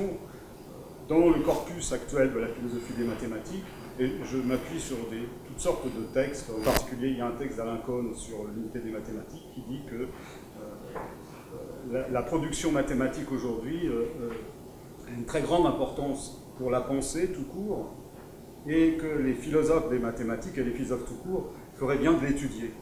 Et donc c'est un peu ce que j'essaye de faire, que j'essaye de voir si la production mathématique, de son point de vue intrinsèque, interne, peut aider à repenser ou à retravailler des questions qui ont été soulevées par l'histoire de la philosophie et par la philosophie. Autrement dit, est-ce qu'il y a des effets, certainement, que l'œuvre de Grothendieck peut produire sur la philosophie et sur la manière souvent insupportable dont les philosophes des mathématiques parlent des mathématiques. Alors, pour ce faire, évidemment, dans ce travail, quand on fait ça, évidemment, il y a toujours un écueil, c'est que, voulant faire la philosophie des mathématiques, vous étudiez autant que faire se peut les mathématiques, et qu'une œuvre comme celle de Grothendieck est tellement fascinante qu'elle vous prend, et donc vous avez envie de ne faire que des mathématiques. Donc le problème, qui est un problème interne, propre à la philosophie mathématique, c'est comment sortir la tête de cette gigantesque ouvrage, de cette œuvre gigantesque. Alors heureusement, Grothendieck nous donne des indications, et heureusement, il a produit, peut-être pas une philosophie au sens classique du terme, mais des éléments philosophiques, des réflexions philosophiques qui prennent place et qui sont en écho avec de très très nombreux thèmes de l'histoire de la philosophie. Alors je ne vais pas tous les prendre, mais je vais en prendre un certain nombre. Donc je ne vais pas respecter le plan que j'ai là, parce que ça serait évidemment impossible, mais quand même, je vais en prendre un certain nombre, et en particulier, donc, d'abord la façon dont, je vais faire beaucoup de citations que vous avez déjà entendues et lues, et aujourd'hui, la façon dont il présente les mathématiques. Donc, tu peux, dit-il, saisir la mystérieuse beauté du monde des choses mathématiques, surgissant comme d'étranges îlots inaccessibles dans les vastes eaux mouvantes de la réflexion. Donc, il y a une sorte de perception des mathématiques de l'extérieur, avec une mystérieuse beauté. Donc, c'est des thèmes extrêmement courants. Vous trouvez ça dans les textes de Platon, vous trouvez ça partout dans les gens qui ont fait des réflexions sur les mathématiques. Et puis, il s'agit d'îlots inaccessibles dans les vastes eaux mouvantes de la réflexion. Donc, il y a des îlots, il faut parcourir, et il y a une prégnance de la métaphore, qui est plus qu'une métaphore, la métaphore du paysage que l'on doit parcourir. Alors, je ne suis pas certain que cette métaphore du paysage soit utilisée de la même façon par tous les mathématiciens. Pour Grothendieck, il s'agit de se positionner dans un pays qu'on va explorer, dont on ne connaîtra pas le nom, donc dans un pays qu'on va explorer, mais on va pouvoir le faire, mais il est posé en premier. Le pays est posé, et puis il faut forger ensuite, comme il a été dit tout à l'heure, les instruments par lesquels on va avoir accès à ce pays. Alors évidemment, dans cette position-là, on peut dire que c'est du platonisme. Mais il y a tellement de façons d'être platonicien, il y a tellement de formes de platonisme différentes, que c'est difficile de savoir si c'est vraiment du platonisme. C'est une forme de platonisme au sens où on pose une sorte un réalisme. Il y a des idées mathématiques, il y a des théories mathématiques qui sont présentes, qu'il va falloir ensuite, à laquelle il va falloir avoir accès. En ce sens, c'est une forme de platonisme. Mais c'est un platonisme qui n'est pas tout à fait celui de Platon, ou du moins celui d'un certain Platon. Alors, cela dit, bon, c'est clair, quelle question ça nous pose? Ça nous pose évidemment la question classique qui se pose, si on veut, en philosophie, savoir est-ce que toutes les mathématiques relèvent d'une philosophie de type platonicien. Donc il y a beaucoup d'exemples. L'exemple le plus récent, c'est celui d'Alain Cole, qui pense les mathématiques essentiellement dans le cadre d'un monde platonicien, et le monde réel, enfin le monde physique, n'est qu'une toute petite partie du monde mathématique que nous devons explorer. C'est une position. Alors, poser les choses de cette façon, ça évidemment ouvre une réflexion assez longue. Je pense qu'il s'agit là, certainement, je ne suis pas loin de venir au bout de cette question, je pense qu'il s'agit là de la nature du corpus mathématique, de la nature de sa structure. Je pense qu'il y a, pour des raisons qui seraient longues d'expliquer, une synchronie du corpus mathématique qui n'est pas nécessairement liée à une diachronie, donc la diachronie vient ensuite, hein, et que être platonicien, c'est poser cette synchronie. D'une certaine manière, ça veut dire que, en un sens, dans un ensemble de théories mathématiques, tout est à la fois. Et dans un deuxième sens, il faut essayer de faire un chemin à travers ce donné tout entier.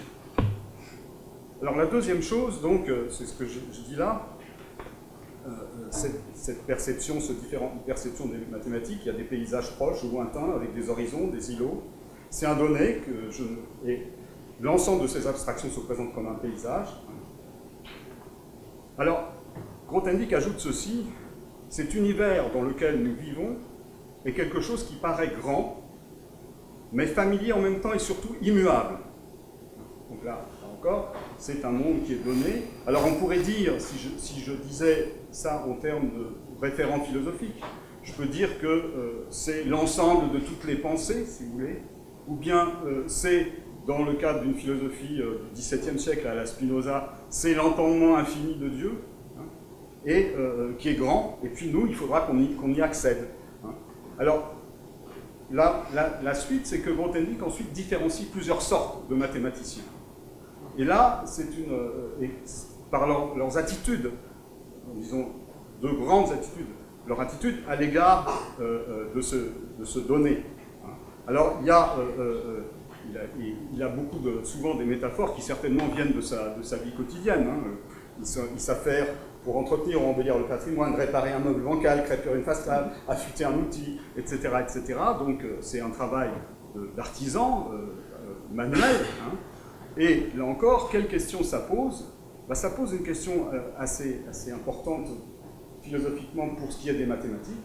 C'est qu'effectivement, on décrit, pour des raisons que je ne peux pas développer, le plus souvent, ou très souvent, l'activité mathématique comme une activité manuelle qui réfère à une mise en place avec des outils, même quand on recolle, quand on dévisse, etc. Donc toutes ces activités-là, qui ne sont pas seulement venues simplement par exemple, mais il y a une sorte d'intériorisation mentale de ces activités manuelles dans l'activité du mathématicien. Donc ça pose évidemment, je ne fais que donner cette réflexion sans la développer. Alors, maintenant, il y a quelqu'un d'autre, il y a tous ceux qui se concentrent dans le délire, de travailler dans l'atelier, de réparer, etc. Mais il y en a d'autres, hein, et l'un d'eux songera à apporter quelques modifications à un de ces outils, bon, mais il n'ose pas parce qu'il va faire quelque chose d'autre. Et celui-là, c'est l'inventeur, hein, on serait tenté de dire, c'est d'une certaine façon le révolutionnaire en mathématiques, hein, et c'est celui que Grothendieck se revendique. Mais cela, mais ça ne veut pas dire qu'il y a forcément un mépris pour ses collègues, etc. Je pense qu'il faut voir cette phrase plutôt comme une description de la manière dont il va travailler. Hein. Et alors là, évidemment, il y a tout un passage assez polémique à l'égard de ses collègues.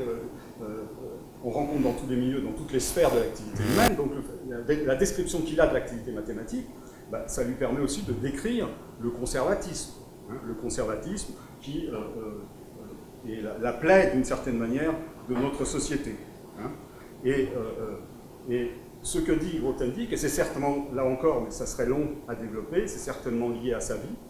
Il dit « J'ai été assez peu touché par ce conditionnement-là, qu'on pourrait appeler la cécité culturelle, et c'est-à-dire l'incapacité de voir en dehors de l'univers fixé par la culture environnante. » Donc les autres, enfin, disons, le monde reçu, celui de la bonne société mathématique, eh bien, elle est dans une cécité culturelle, elle est dans l'incapacité de voir en dehors de l'univers fixé par la culture environnante, ce que, évidemment, Grothendieck va faire, mais pas par réseau, je dirais, et ça, c'est ce qui est tout à fait remarquable. Ça pose encore une autre question philosophique, c'est qu'il a ressenti une nécessité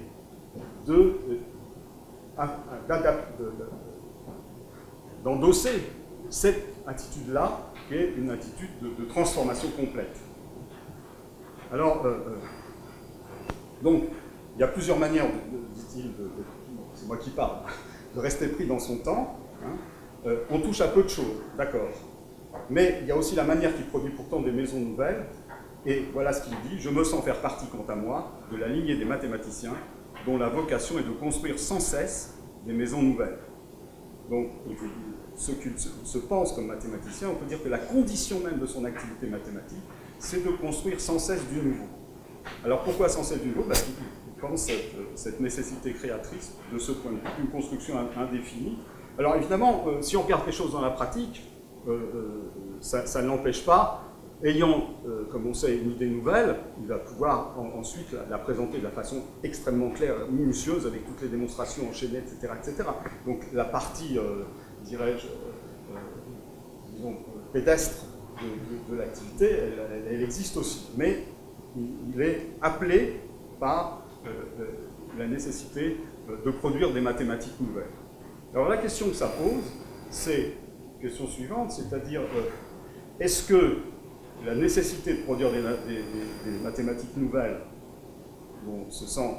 par laquelle se sent pris Grothendieck, est-ce que cette nécessité, elle est appelée par le contexte mathématique qu'il trouve, la manière dont il interprète ce contexte mathématique, ses insuffisances, ce qui manque, etc., etc., ou bien est-ce qu'il y a une sorte je dirais, de production a priori, de nécessité créatrice a priori dans sa façon de faire des mathématiques. Alors je pense qu'il y a un peu des deux, hein, mais on pourra en discuter. Alors, voilà la suite, je continue à citer. La construction, le bouleversement ne se produit, dirais-je vraiment, que si elle était construite au sein des théories, qu'elle renouvelle ou même qu'elle bouleverse. Et voilà ce que dit Grothendieck maintenant, le mathématicien, dont il est lui, ne craint point d'être seul à la tâche pendant des mois et des années, et s'il le faut, pendant une vie entière. Bon, ça veut dire très simplement qu'il se sent nécessité à, comment dirais-je, à accomplir cette tâche au prix même de la longueur d'une vie humaine.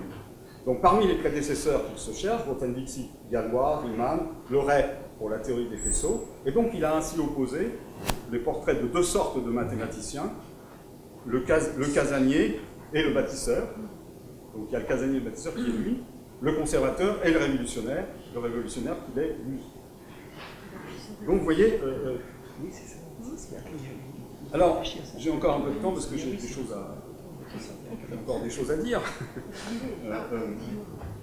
Donc, il décrit ensuite cette activité dont il est tributaire, et c'est dans cette description qu'il est, disons, qu'il adopte un discours qu'on pourrait appeler philosophique. Donc, voilà ce qu'il dit, et ça c'est encore une chose importante, dans la manière de faire des mathématiques. Hein. Si j'excelle dans l'art du mathématicien, c'est moins par l'habileté et la persévérance à résoudre des problèmes, ce qui est le cas de tout mathématicien, mais que par cette propension naturelle en moi, qui me pousse à avoir des questions visiblement cruciales que personne n'avait vues. Donc, d'une certaine manière, si vous voulez, il y a une sorte de spontanéité de la production de la nouveauté chez Grothendieck, Mais il faut bien comprendre que cette spontanéité de la production de la nouveauté germe sur ce qui n'est pas nouveau. Hein.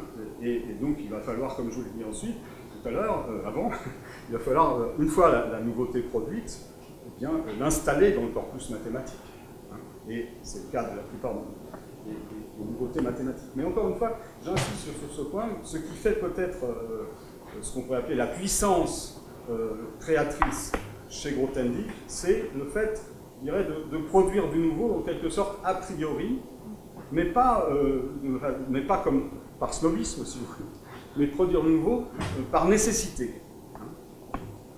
Alors évidemment, ce genre d'activité, cette description mathématique, elle n'est nulle part enregistrée par la philosophie, et encore moins par la philosophie des mathématiques, hein, parce que c'est quelque chose qui vient de l'immanence, de l'intérieur des mathématiques. Produire du nouveau à partir des mathématiques elles-mêmes, et pour le comprendre, en donner quelques exemples, il faut se plonger dans cette production mathématique en tant que telle. Alors, bien. J'ajoute encore une chose, la chose suivante, c'est que du point de vue philosophique, ce qui caractérise cette recherche de nouveau, c'est aussi la recherche de questions. C'est-à-dire que l'activité mathématique est, dans la vision de Grothendieck, essentiellement ouverte. Et un philosophe des mathématiques qui lui était contemporain, qui est assez, disons, lu par les mathématiciens, il n'y en a pas beaucoup, même s'il est critiqué par beaucoup d'entre eux, qui est Lotman. Albert Lotman a cette position qui est assez semblable, qui consiste à mettre l'accent sur l'ouverture des questions, et qu'une idée nouvelle, c'est une idée qui ouvre des questions, et donc chercher à résoudre une théorie, c'est pas seulement la résoudre, même si on n'y arrive pas, mais c'est trouver une question plus importante, ouverte, dans laquelle elle va prendre place. Et c'est cette question-là, cette manière de faire que Lotman caractérisait en disant que ce qui est important, c'est la persistance des questions dans les réponses qu'on leur apporte. Et les réponses sont en fait des cas particuliers d'une question plus vaste qu'il s'agit de développer. Alors, Grothendieck, il s'agit de questions que personne n'avait vues. Ou encore, dit-il, dégager les bonnes notions. Et là aussi, tous les mathématiciens disent, oui, pour trouver la bonne question, c'est trouver la bonne notion. Alors, un exemple, c'est la notion de schéma. Alors, c'est assez étonnant parce qu'il y a deux manières, une dizaine de façons d'examiner cette question-là.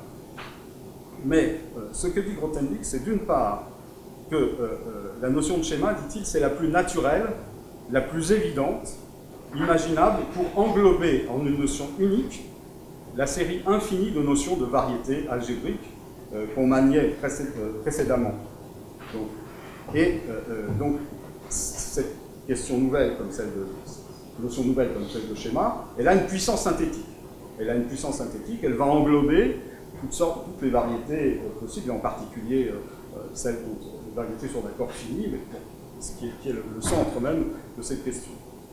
Alors, d'un côté, il décrit ceci, en même temps, c'est la plus naturelle. Donc ça veut dire que la notion la plus synthétique, d'une certaine manière la plus complexe à comprendre, est la plus naturelle. Donc, comment est-ce que c'est possible? Alors, c'est possible si on se place si vous voulez, dans l'après-coup. C'est-à-dire qu'une fois qu'on a produit cette notion qui va tout englober et tout unifier, évidemment, il y a une sorte de vision complète, vision naturelle, qui fait que on a l'impression que cette notion a toujours existé, qu'elle était toujours là, d'où cette position, disons, quasi-platonicienne, mais c'est une position quasi-platonicienne qui a supposé quand même une certaine activité. Alors bon, voilà, je dis ça, maintenant je voudrais dire autre chose parce que... voilà, alors d'autre part, voici comment Grothendieck s'exprime pour encore décrire l'idée de schéma. Il dit « L'idée même de schéma est d'une simplicité enfantine. si simple, si humble, que personne avant moi n'avait songé à se pencher si bas. Donc il faut faire preuve d'humilité, hein, et produire une notion nouvelle, c'est accepter l'humilité. Et il ajoute même si bébête, pour tout dire, que pendant des années encore, et en dépit de l'évidence pour beaucoup de mes savants collègues, ça faisait vraiment pas sérieux. Donc il m'a fallu d'ailleurs des mois de travail serré et solitaire pour me convaincre dans mon coin que ça marchait bel et bien. Ça veut dire que vous avez... quelle est la difficulté pour faire des mathématiques? La difficulté, c'est de conquérir une simplicité. Et pourquoi c'est difficile? Parce que d'une certaine façon, ça suppose une sorte d'ascétisme. Il faut se dépouiller de tous ces oripeaux qui impliquent la cécité culturelle et qui, d'une certaine manière, sont masqués par l'activité mathématique de tous les jours. On pourrait dire même de l'activité culturelle de tous les jours. Et donc, une fois qu'on parvient à ceci, alors, évidemment, le travail continue. Le travail continue. Et alors, d'autre part, bon, je vais aussi faire une autre remarque, c'est que Grothendieck revendique souvent, mais comme beaucoup de scientifiques, l'innocence de l'enfant. Vous trouvez à la fin des ouvrages, par exemple, à la fin du livre de Penrose, il dit oui, c'est le mythe de l'enfant qui découvre sur la plage, etc. etc. Donc il y a cette volonté de retour à l'innocence, une sorte d'état de nature. Ce qui veut dire, d'une certaine façon, qu'il y a, si vous voulez, une certaine forme de rousseauisme chez Grothendieck, parce qu'il revendique cet état de nature. État de nature, mais n'oubliez pas que Rousseau l'avait produit comme un instrument politique contre la société existante, pour pouvoir retrouver ses origines. Donc d'une certaine façon, si platonisme il y a, et rousseauisme, bon ça ne va pas ensemble, mais un instant on va dire que ça va ensemble, eh bien c'est en fait par cette volonté de retrouver une pensée originaire qui est à l'origine, alors je serais tenté de dire, à l'origine de la pensée elle-même. On pourrait dire de cette façon, d'une autre manière encore, que cette innocence est en même temps un moyen de réfléchir au plus profond, de produire une réflexivité sur tout ce qui s'est passé avant nous, et de conquérir la meilleure conquête, pour conquérir cet espace à partir duquel on va pouvoir occuper cette place, c'est l'enfant. Alors bon, voilà ce que je voulais dire. Autre chose, je vais aller vers la fin. Il a été... Parce que j'ai plus que 5 minutes, alors...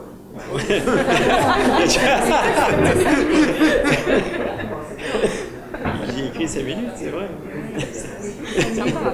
C'est une horloge qui peut donner avec un réveil. Deux derniers points sur la façon dont Grothendieck décrit son activité et dont la manière dont nous pouvons essayer de la décrire. D'une part, donc, il y a une production d'activité synthétique. Une activité synthétique et unificatrice. D'autre part, il y a conséquence de cette activité synthétique et unificatrice, la production d'une véritable unité du corpus mathématique. Donc, ce qui est tout à fait remarquable, c'est que Grothendieck produit des formes d'unité, et si vous regardez n'importe laquelle des 6 questions qui sont posées, ou toutes les conjectures standards, c'est des formes, des productions, des propositions, des formes d'unité du corpus. Alors, ça ne veut pas dire que cette unité est achevée, bien que parfois, ça fait partie de la croyance de nombreux mathématiciens, des mathématiciens de la taille de Grothendieck, de penser qu'ils vont achever les mathématiques. L'exemple ancien à cet exemple-là, c'est celui de Descartes. Descartes était persuadé qu'il avait achevé les mathématiques et on lui a trouvé un contre-exemple dans sa classification des théories. Bon, alors il y a ça. Mais maintenant, ce que je voulais ajouter, qu'il y a cette forme d'unité. Une fois que cette unité a été trouvée, en quelque sorte, Grothendieck va l'asseoir de plus en plus profondément.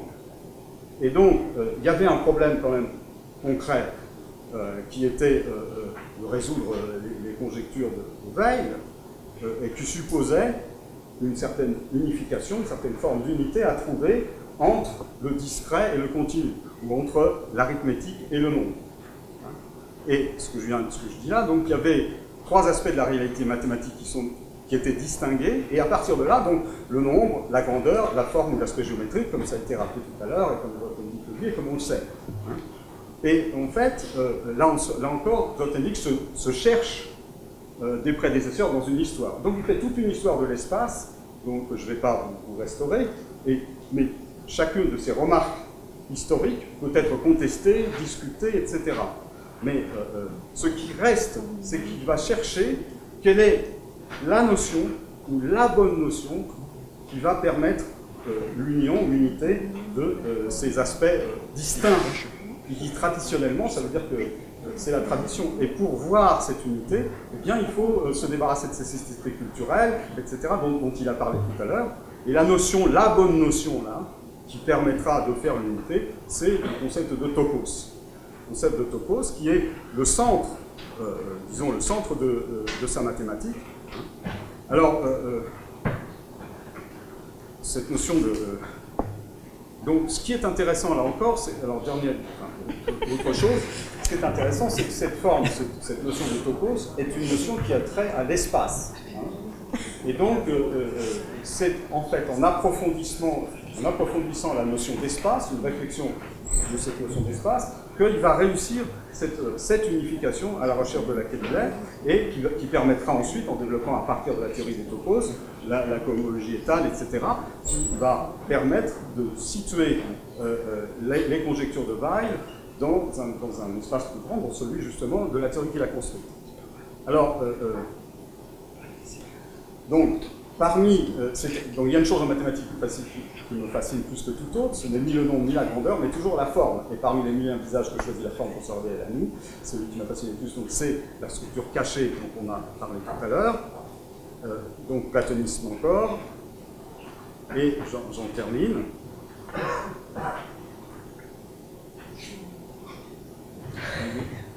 Donc, les fameuses conjectures de Weil. De Weil.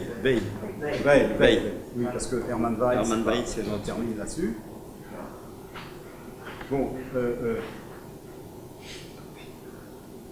donc, d'après Grothendieck, ces conjectures exigeaient la construction d'un pont entre les structures discrètes et les structures continues, une réconciliation entre le continu et le discret, et cette réconciliation du continu et du discret qui demande une refonte de la géométrie algébrique qui débouche sur une nouvelle géométrie.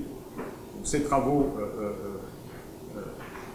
là encore, comme ces travaux qui ont comme prétexte la résolution des conjectures de Weil, ne sera pas à proprement parler le moteur. En fait, il a comme objectif toujours une théorie beaucoup plus vaste, plus générale, et donc pour Grothendieck, les conjectures de Weil ne sont pas intéressantes en elles-mêmes, ou elles sont intéressantes en elles-mêmes que comme test de la solidité de ces conceptions générales. Et c'est donc toute cette théorie des topos qui va permettre cette unification du monde de la grandeur continue et du monde de la grandeur discrète. Alors il faudrait que je décrive, mais ça a déjà été fait par mes prédécesseurs, comment cette théorie générale des topos s'élabore et comment elle synthétise donc ces deux aspects de la conjoncture, c'est-à-dire d'un côté variété continue topologique, variété discrète sur des cordes finies, et on arrive à une théorie qui englobe ces deux aspects. Ces deux théories sont fondées sur la théorie des topos. Alors, dernier point, et je termine là, parce que j'ai 0 minute. Donc, est-ce que maintenant, les quelques rappels que j'ai faits au début, des formulations philosophiques, formulations en termes d'innocence, en termes de révolution théorique, est-ce qu'elles sont adéquates à la pratique mathématique, l'élaboration mathématique qu'effectue Grothendieck lui-même? Autrement dit, ça veut dire, est-ce qu'on peut prendre au sérieux, bien sûr, on les prend au sérieux, mais on peut les prendre appui sur leur formulation pour, d'une part, développer les réflexions philosophiques et d'autre part, les appliquer vraiment, voir si elles s'appliquent vraiment à ces concepts et à la théorie qu'il est en train d'élaborer. Alors, je serais tenté de dire, en un sens, c'est quand même quelque chose, sont quand même des réflexions absolument remarquables, évidemment. Elles nous prennent, parce que, comme vous l'avez vu, comme vous le constatez, il y a une sorte de beauté, une sorte de lyrisme poétique qui nous absorbe. Ça, c'est une chose, avec une forme poétique dans la terminologie. Bon, ça, c'est une chose. Et de ce point de vue, on ne doit pas négliger que l'activité mathématique, c'est aussi une activité de création de terminologie, et puis elle a des formes, des aspects poétiques, indépendamment des aspects de souffrance qu'elle nous impose. Alors maintenant, ce que je termine là-dessus, il y a un écart quand même entre, disons, la façon dont Grothendieck décrit l'ensemble de son activité et l'ensemble de son œuvre, et nous, la description qu'on peut faire, l'analyse particulière qu'on peut faire des façons dont il procède. Et je prendrai qu'un seul exemple, qui est, mais peut-être qu'on peut retrouver ces formulations générales à travers cet exemple.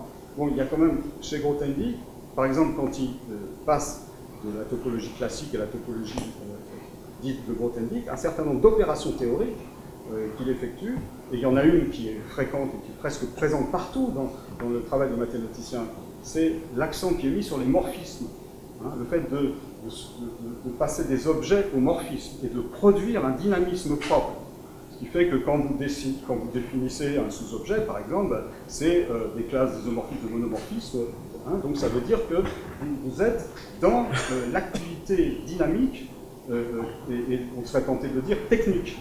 Maintenant, peut-être qu'on peut aussi retrouver cette formulation générale d'une unification. Je dirais quand même que cette description générale doit se monnayer, et elle doit se compléter par des analyses locales, régionales, de chaque manière de procéder dans la manière dont Grothendieck produit ses mathématiques.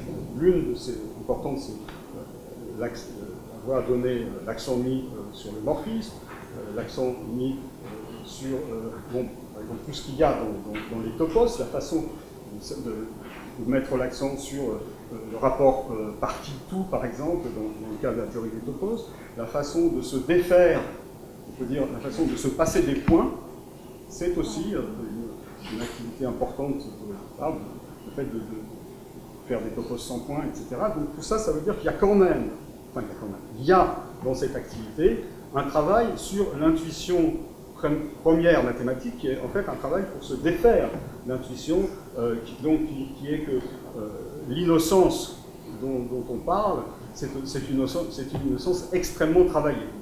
Hein.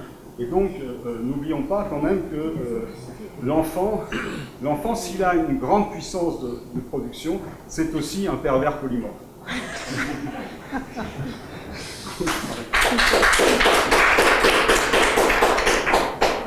Merci beaucoup à tous. Je vais laisser la parole à la salle pour des questions portant sur l'héritage de Grothendieck et plus largement sur la question des archives de mathématiciens. Des questions à tous les intervenants. Oui. Je suis mathématicienne, pas du tout philosophe. Je suis effarée par tout ce que vous avez dit, effarée. Je ne comprends pas. Parce que pourquoi faire de la philosophie des mathématiques si c'est pour redécrire ce que c'est faire des mathématiques alors que les mathématiciens le décrivent merveilleusement avec Grothendieck quand il dit qu'il voit des paysages et tout ça. Il parle pour nous tous. Il parle merveilleusement. C'est un écrivain, il s'exprime extraordinairement. Il parle beaucoup mieux que nous. Mais il dit ce que tout mathématicien dira. Ce n'est pas une façon d'être. C'est comme ça les mathématiciens. Il l'a décrit parfaitement. À quoi ça sert de le redécrire? Mais je continue parce que, pour moi, si la philosophie va étudier les maths, et je parle vraiment en tant que mathématicienne, hein, parce que quel est le but de la philosophie? C'est pour faire tout ce que vous avez fait là. Grothendieck, il a expliqué comment il a fait des maths, il a expliqué pourquoi il a fait des maths, il a expliqué merveilleusement, on ne peut pas faire mieux. Par contre, la philosophie peut quand même, et j'aurais cru que c'est le but de la philosophie des maths, raccrocher les mathématiques au reste de la culture humaine, à la vie culturelle de toute l'humanité. Et vous n'avez pas dit un mot de ça. Tout a été cité Grothendieck et expliqué ou dire ce qu'a dit Grothendieck. Mais il a déjà décrit. C'est pas ça la philosophie sûrement. Je vous mets au défi là. On n'est pas la philosophie. Mais je vous ai écouté pendant ces 10-15 minutes, 20 minutes là. Dire ce qu'a dit Grothendieck. C'est pas la philosophie ça. Non? Je vous vois. Non, mais je pense qu'il y a un malentendu. Hein. Au sens propre. Vous avez répété pas mal de descriptions des mathématiques. Même la première chose que je ne comprends pas, c'est vous parlez d'être platonicien comme si c'était une façon d'être parmi d'autres possibles. Oui. Mais les mathématiciens, c'est ça les maths. Tout mathématicien dira exactement la même chose. Non, On ne peut pas. Peut-être le mathématicien qui dit « j'ai inventé cette structure ». Il est très présomptueux. Qui a inventé une structure? On découvre la structure. c'est intéressant ce que vous dites parce qu'on va pouvoir avoir une discussion philosophique. Mais la philosophie, ça parle de l'histoire des idées humaines, hein, de l'histoire. Alors que moi, ce que je dis, c'est quand même à l'intérieur des maths. Si c'est de la psychologie, si vous voulez, c'est de la psychologie. Qu'est-ce qu'il y a dans mon cerveau qui fait les maths? Qu'est-ce que veut dire produire, oublier? Ça, c'est autre chose. Tout ça. Mais la philosophie de notre discours, elle était où? Non, je vous ai dit, donc, d'abord, mon objectif, c'est au contraire de réinstaller dans le discours philosophique déjà existant ce type de description-là. Parce que précisément, une grande partie de la philosophie ne tient pas compte de cette pratique et de la description par les mathématiciens de leur propre pratique. Je comprends, mais si on est philosophe, je crois que Et du c'est coup, pas mathématicien, si on ne connaît pas les maths, dans le sens qu'on ne les fait pas, même si on a étudié, comment est-ce qu'on peut s'exprimer là-dessus? Si, on peut, ça dépend. Mais on ne le sait pas. Non, je prétends pas. Non, mais c'est pas la question, parce que si vous voulez, à chaque fois, dans ce genre de discussion, dire c'est comme vous discutez avec un psy, vous n'avez pas traité des psys, etc. Non, c'est pas ça. Je veux dire, vous ne pouvez pas me rétorquer comme argument d'autorité le fait que j'ai pas fait autant de mathématiques que vous et qui vous légitime à dire quelque chose. Non, c'est pas ça. C'est pas ça. La philosophie dans votre discours, pour moi, la philosophie des maths servirait et serait très importante, et servirait à relier les mathématiques. Justement, c'est exactement parce que précisément une œuvre comme celle de Grothendieck n'a pas été, je dirais, assimilée ou digérée d'un point de vue philosophique. Et c'est ça mon objectif. Bah si, je ne l'ai pas fait parce que j'avais un quart d'heure, mais je l'ai fait quand même assez quand même. Mais quand il fait des affirmations, comme chacune de ces affirmations, chaque énoncé sur les mathématiques a un sens philosophique multiple et qui peut être retravaillé par la philosophie. Je veux bien répondre. Donc, si, par exemple... Si les autres intervenir. Oui, j'ai une question, mais alors ne me tirez pas dessus. L'école des semailles, ça n'a pas été publié en français. Non, en français, non. La seule édition, c'est celle à compte... non, mais la seule édition qui a été faite, elle est à compte d'auteur, à titre, on va dire, privé, parce qu'il n'y a pas eu de dépôt à la BNF, oui, c'est ça, il n'y a pas eu de description, etc. Par Grothendieck lui-même, il a financé, il y a eu 200 exemplaires qui ont été envoyés à ses anciens élèves, amis, ou éventuellement des personnes qui l'ont contacté. Donc, il y a 200 exemplaires de ces 5 tomes qui ont été distribués. C'est la seule, en français, c'est la seule édition officielle, mais qui n'est pas une vraie édition au sens commercial. Il n'y a pas d'édition, pas une donc c'est une... Et est-ce qu'il y a un projet d'édition, puisque c'était un des sujets de la formation? Est-ce qu'il y a un projet d'édition? Non, enfin sur... disons... pour récolter semailles, il y a deux possibilités de penser une édition de récolte des semailles. Une position qui est dans l'intégralité, qui semble tout à fait importante et utile, et une qui serait très concentrée sur les aspects sur la création, sur le processus créatif, et beaucoup plus philosophique. Et je pense que ça se décantera, et j'espère qu'il y aura les deux, avec des commentaires, des choses comme ça, mais je ne sais pas. Est-ce qu'on peut revenir aux archives, s'il vous plaît? Donc, si j'ai bien compris, Antiquaire des gens, ce qu'on ne vous connaît pas, normalement, il était signé un papier. Oui. Oui, Ah oui, d'accord. Alors ce papier m'autorisait du vivant de Grothendieck. Mais il y a des lois en France qui disent que les enfants héritent des droits intellectuels sur la production intellectuelle de leurs parents. Du coup, à la mort de Grothendieck, les enfants ont hérité du droit moral sur l'œuvre de Grothendieck. Et quelles sont maintenant les revendications des enfants pour scannumériser l'université de Montpellier?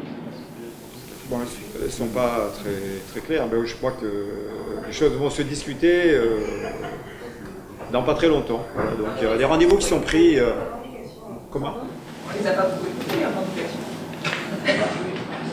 Non, elles ne sont pas très claires. Moi, je vous laisse parler, mais à partir du moment où vous dites qu'elles ne sont pas très claires, je peux réagir. On vous a proposé de vous rencontrer, vous n'avez pas voulu. Donc maintenant, on va se rencontrer, on va en parler. Mais ne dites pas qu'elles ne sont pas très claires. Vous pourriez nous dire la loi quand si quelqu'un signe un papier comme c'est le cas pour Jean, qu'est-ce que dit la loi? Non, mais vraiment, qu'est-ce que dit? C'est très compliqué, on ne peut pas, c'est un peu comme les mathématiques, on peut pas. La loi doit bien dire quelque chose. Non, mais la loi, elle s'applique en fonction des situations qui peuvent varier. Il y a un document, effectivement, et comme le dit Jean Malboire, ce document, il a été fait dans certaines circonstances, il ne correspond pas aux dispositions de la loi, et les choses n'ont pas été éditées pour l'instant, les manuscrits n'ont pas été édités. Donc ce seront des éditions posthumes, de toute façon. Et sur l'édition posthume, ce sont les enfants qui ont des droits. Mais par exemple, une reconnaissance de dette peut être faite sur papier libre sans notaire. Ah, mais ça n'a rien à voir. Je comprends. Je propose qu'on rentre pas dans Oui, peut-être les aspects juridiques. C'est pas l'objet de... Oui. Mais en tout cas, ce que je peux dire, c'est que au moins Johanna Grothendieck a été associée à l'ensemble des discussions. Voilà. Après, c'est en cours, donc on ne peut pas aller plus vite que la musique. Il y a des choses qui vont se décider maintenant et on espère arriver à un accord. C'est ça l'idée. C'est pas l'idée de ne pas se rencontrer, on va se rencontrer, c'est prévu. Il faut du temps. Comment? L'objectif, je crois, de chacun, on l'a dit ici, et c'est bien, on voit bien là que tout le monde veut aller dans le même sens, c'est qu'il y ait une mise à disposition de la pensée mathématique. On voit bien là, voilà. Après, on pourra rediscuter tout ce qui nous intéresse nous ici, c'est-à-dire des publications, voilà, une ouverture. Pour l'instant, on est dans une situation pour laquelle on doit réfléchir avec les enfants. Le décès c'est pas si vieux que ça, donc il faut trouver des éléments d'accord avec eux. Il nous avait parlé d'université américaine. Nous tous, on aura mal au cœur. Qui se battent pour ça, ne les laisse pas partir. Je ne sais pas si on se battra pour ça, j'en sais rien. Je vous ai donné un avis tout à fait personnel qui n'a engagé que moi, Muriel Biège, en tant qu'historienne des sciences sociales. Merci beaucoup. Pardon? Est-ce qu'il y a des universités américaines? Parce qu'on a entendu parler des universités américaines, chinoises, mais est-ce que ce n'est pas des rumeurs pour... Non, c'est pas des enchères? Non, c'est pas des rumeurs. Après, il y a des questions financières importantes. On sait très bien qu'il y a des universités américaines, pas spécialement d'ailleurs sur ces fonds-là, mais sur des collections en général. Mais c'est tout à fait évident, la sur de la mise à disposition. Tout à fait. C'est pour ça qu'on a bien séparé les étapes très proprement, de manière à pouvoir avancer pas à pas dans cette histoire-là. Ce qu'on est en train de faire, hein, l'histoire est en train de s'écrire là en ce moment. Voilà.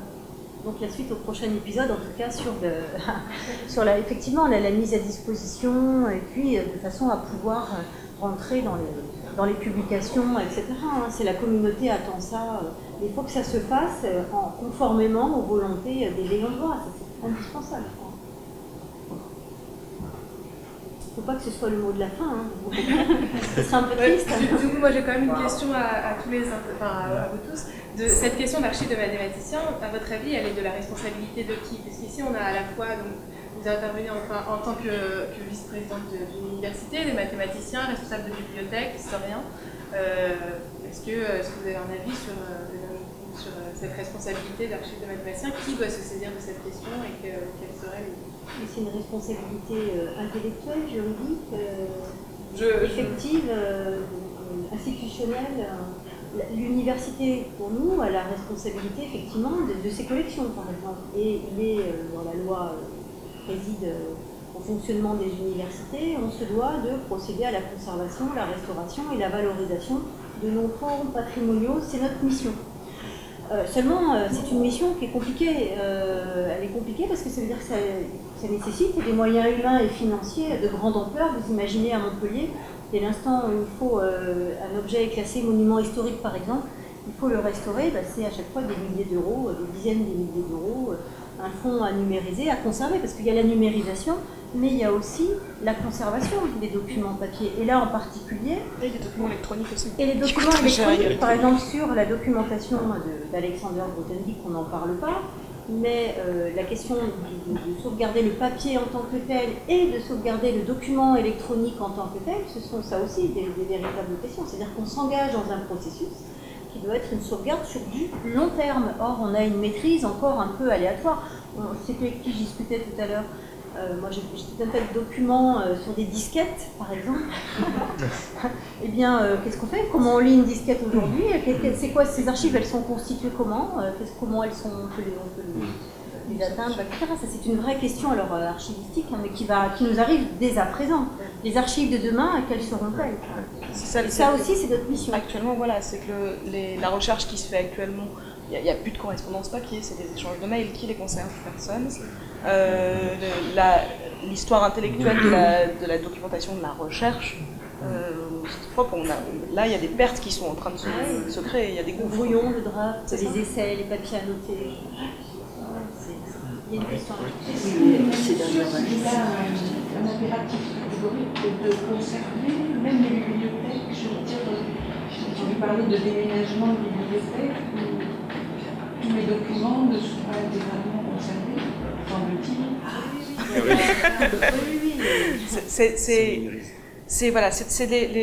La conservation au départ est une des missions fondamentales des bibliothèques. C'est en général pour ça qu'elles ont été créées.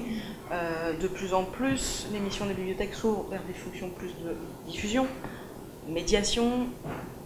Ça fait toujours partie de nos missions et c'est toujours fondamental. Il y a certaines disciplines dans lesquelles c'est quelque chose qui passe vraiment de plus en plus en arrière-plan. Du côté des mathématiques, à l'heure actuelle, dans les bibliothèques de mathématiques en tout cas, c'est vraiment une préoccupation constante. C'est des bibliothèques on appelle ça désherbées, qui ne désherbent pas. On ne supprime quasiment jamais un document à moins que vraiment il soit totalement inutilisable. Et encore, s'il est totalement inutilisable mais qu'il n'existe plus nulle part ailleurs, on va le garder quand même. Il y a dans la culture des bibliothèques de mathématiques encore quelque chose de la conservation qui est très très fort, partie des rares disciplines dans lesquelles on continue à acheter du papier parce qu'on n'a pas de certitude sur la conservation pérenne à long terme de l'électronique. Le papier, on sait le faire, on fait ça depuis des centaines de milliers d'années, on est rodé, on sait le faire. On a des problèmes maintenant parce que les éditeurs n'éditent plus sur du bon papier avec des bonnes encres. Et voilà. Mais on continue à acheter du papier tant qu'on peut parce qu'on sait que la conservation de l'électronique va coûter encore plus cher que la conservation du papier. Et qu'on n'a aucune assurance sur le fait qu'elle sera toujours valide. Quand on discute avec des informaticiens au CINES, qui est un centre vraiment dédié à la conservation à long terme à l'archivage électronique, on discute avec eux, ils nous disent la conservation à long terme. Mais si, on sait le faire, dans 50 ans, vous pourrez lire. Nous, 50 ans, c'est pas à long terme. Une bibliothèque de mathématiques, elle ne réfléchit pas à 50 ans, elle réfléchit à 500 minimum. Enfin, il y a quelque chose Enfin, le long terme n'est pas du tout la même définition pour eux et pour nous. Donc, nous, on continue à travailler sur du papier parce que le papier, on a une... Et encore, enfin, c'est même plus vraiment le cas parce que les publications, un livre imprimé aujourd'hui sur pas de l'offset, du print on demand, qui sont vraiment du jet d'encre. Dans 50 ans, on n'est pas sûr que le bouquin sera toujours dans la bibliothèque. On l'achète au même prix et on l'achète pour le conserver. On n'a pas d'assurance matérielle que le bouquin sera toujours là. Mais la conservation, ça fait vraiment partie de nos missions et de nos intérêts. C'est très très très important. Il ne faut pas du tout le nier.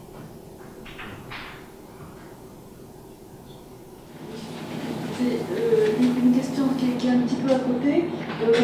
Dans les activités Grothendieck dans les années 73 et à Montpellier, une grande part de son activité c'était sur l'investissement dans la revue sur les villes, sur les villes. Est-ce qu'il y a dans les papiers des documents qui sont en relation avec cette activité?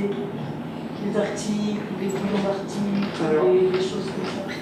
Non, il y a peu de choses sur survivre. Il y a, des fois dans la correspondance, on retrouve des petites choses, mais pas beaucoup. Pas beaucoup de choses sur survivre, effectivement. Mais déjà survivre, c'est fini quand il était à Montpellier. Il avait décroché de... C'est avant de venir à Montpellier, il était vraiment au centre, c'était lui le secrétaire, il faisait tout à survivre à Paris. Mais lorsqu'il est venu à Montpellier, il avait décroché officiellement. Du coup, je pense que non, moi il y a très peu d'archives sur survivre. Comment? C'est pas le moment où il aurait brûlé des trucs. Je sais pas, peut-être qu'il les a brûlés, peut-être qu'ils avaient laissé ses archives au groupe de survivre lorsqu'il l'a quitté, c'est possible. Mais il n'y a pas de... Il devrait y en avoir parce que... Enfin, en tout cas, il a beaucoup travaillé, oui. Il a été journaliste pour survivre, il a été très actif. Du coup, il aurait pu avoir du matériel, mais non. Là, vraiment les documents que j'ai, ça tourne autour des mathématiques quasi exclusivement. Vraiment. J'ai l'impression qu'il a trié, alors peut-être qu'il a brûlé en 90. Alors il y a une chercheuse, Céline Plessis, qui a fait sa thèse sur le moment survivre, et qui a été édité, qui est sorti en librairie il y a un an à peu près, qui a un livre très intéressant sur le moment survivre. C'est pas que Grothendieck, mais... La plupart des articles écrits dans ce livre. Voilà, donc c'est très intéressant, Elle a fait un travail très sérieux sur tout Alors non, on ne trouvera pas des documents, mais... Il y a des textes écrits par Grothendieck. Oui, si on en trouvera, mais je n'ai pas l'impression... Enfin, je n'ai pas vraiment vérifié. Est-ce qu'il y a vraiment des textes originaux qui n'ont pas été publiés? À ma connaissance, je n'ai pas remarqué dans cet ouvrage, mais qui est par ailleurs très intéressant sur l'implication de tout le mouvement associatif, la polémique par rapport à la science en France, ailleurs. Parce que d'une certaine façon, sur ce terrain-là, Grothendieck avait quelque chose de visionnaire vu aujourd'hui. Donc c'est un aspect du côté visionnaire de Grothendieck qui ressort pas tellement et qui est... Mais ici non, parce que ici, c'est vrai qu'ici on est dans un monde, on est chez mathématiciens, on a l'histoire des maths, mais il y a un aspect de Grothendieck qui est considérable. Pour beaucoup de gens, c'est plutôt un grand écologiste que un mathématicien, parce que ça ne les concerne pas tellement. C'est sûr qu'il a été visionnaire, mais peut-être un peu trop en avance sur son époque, quelque part, avec une radicalité qui n'était pas... Il n'a pas été très pédagogique, on va dire. Voilà. Il a été visionnaire, c'est clair. Il s'est investi énormément, il a produit des choses vraiment intéressantes, mais il n'a pas été très pédagogique. Mais il était vraiment visionnaire, oui. Et à l'époque, moi, c'est vrai qu'à cette époque où on se voyait avec Grothendieck et tout, il nous parlait de... Moi, j'étais un peu... C'est un peu exagéré et tout. Toi, tu y croyais? Moi, j'étais plus distant, mais quand même, j'étais quand même séduit, la nourriture. Mais, vu l'évolution du monde actuel, oui, il était vraiment visionnaire. Lui et ses copains, quoi. Lui et Pierre Samuel, par exemple. Oui, et Pierre Samuel, oui, qui était aussi à survivre, bien sûr. Ou Chevalier, Samuel.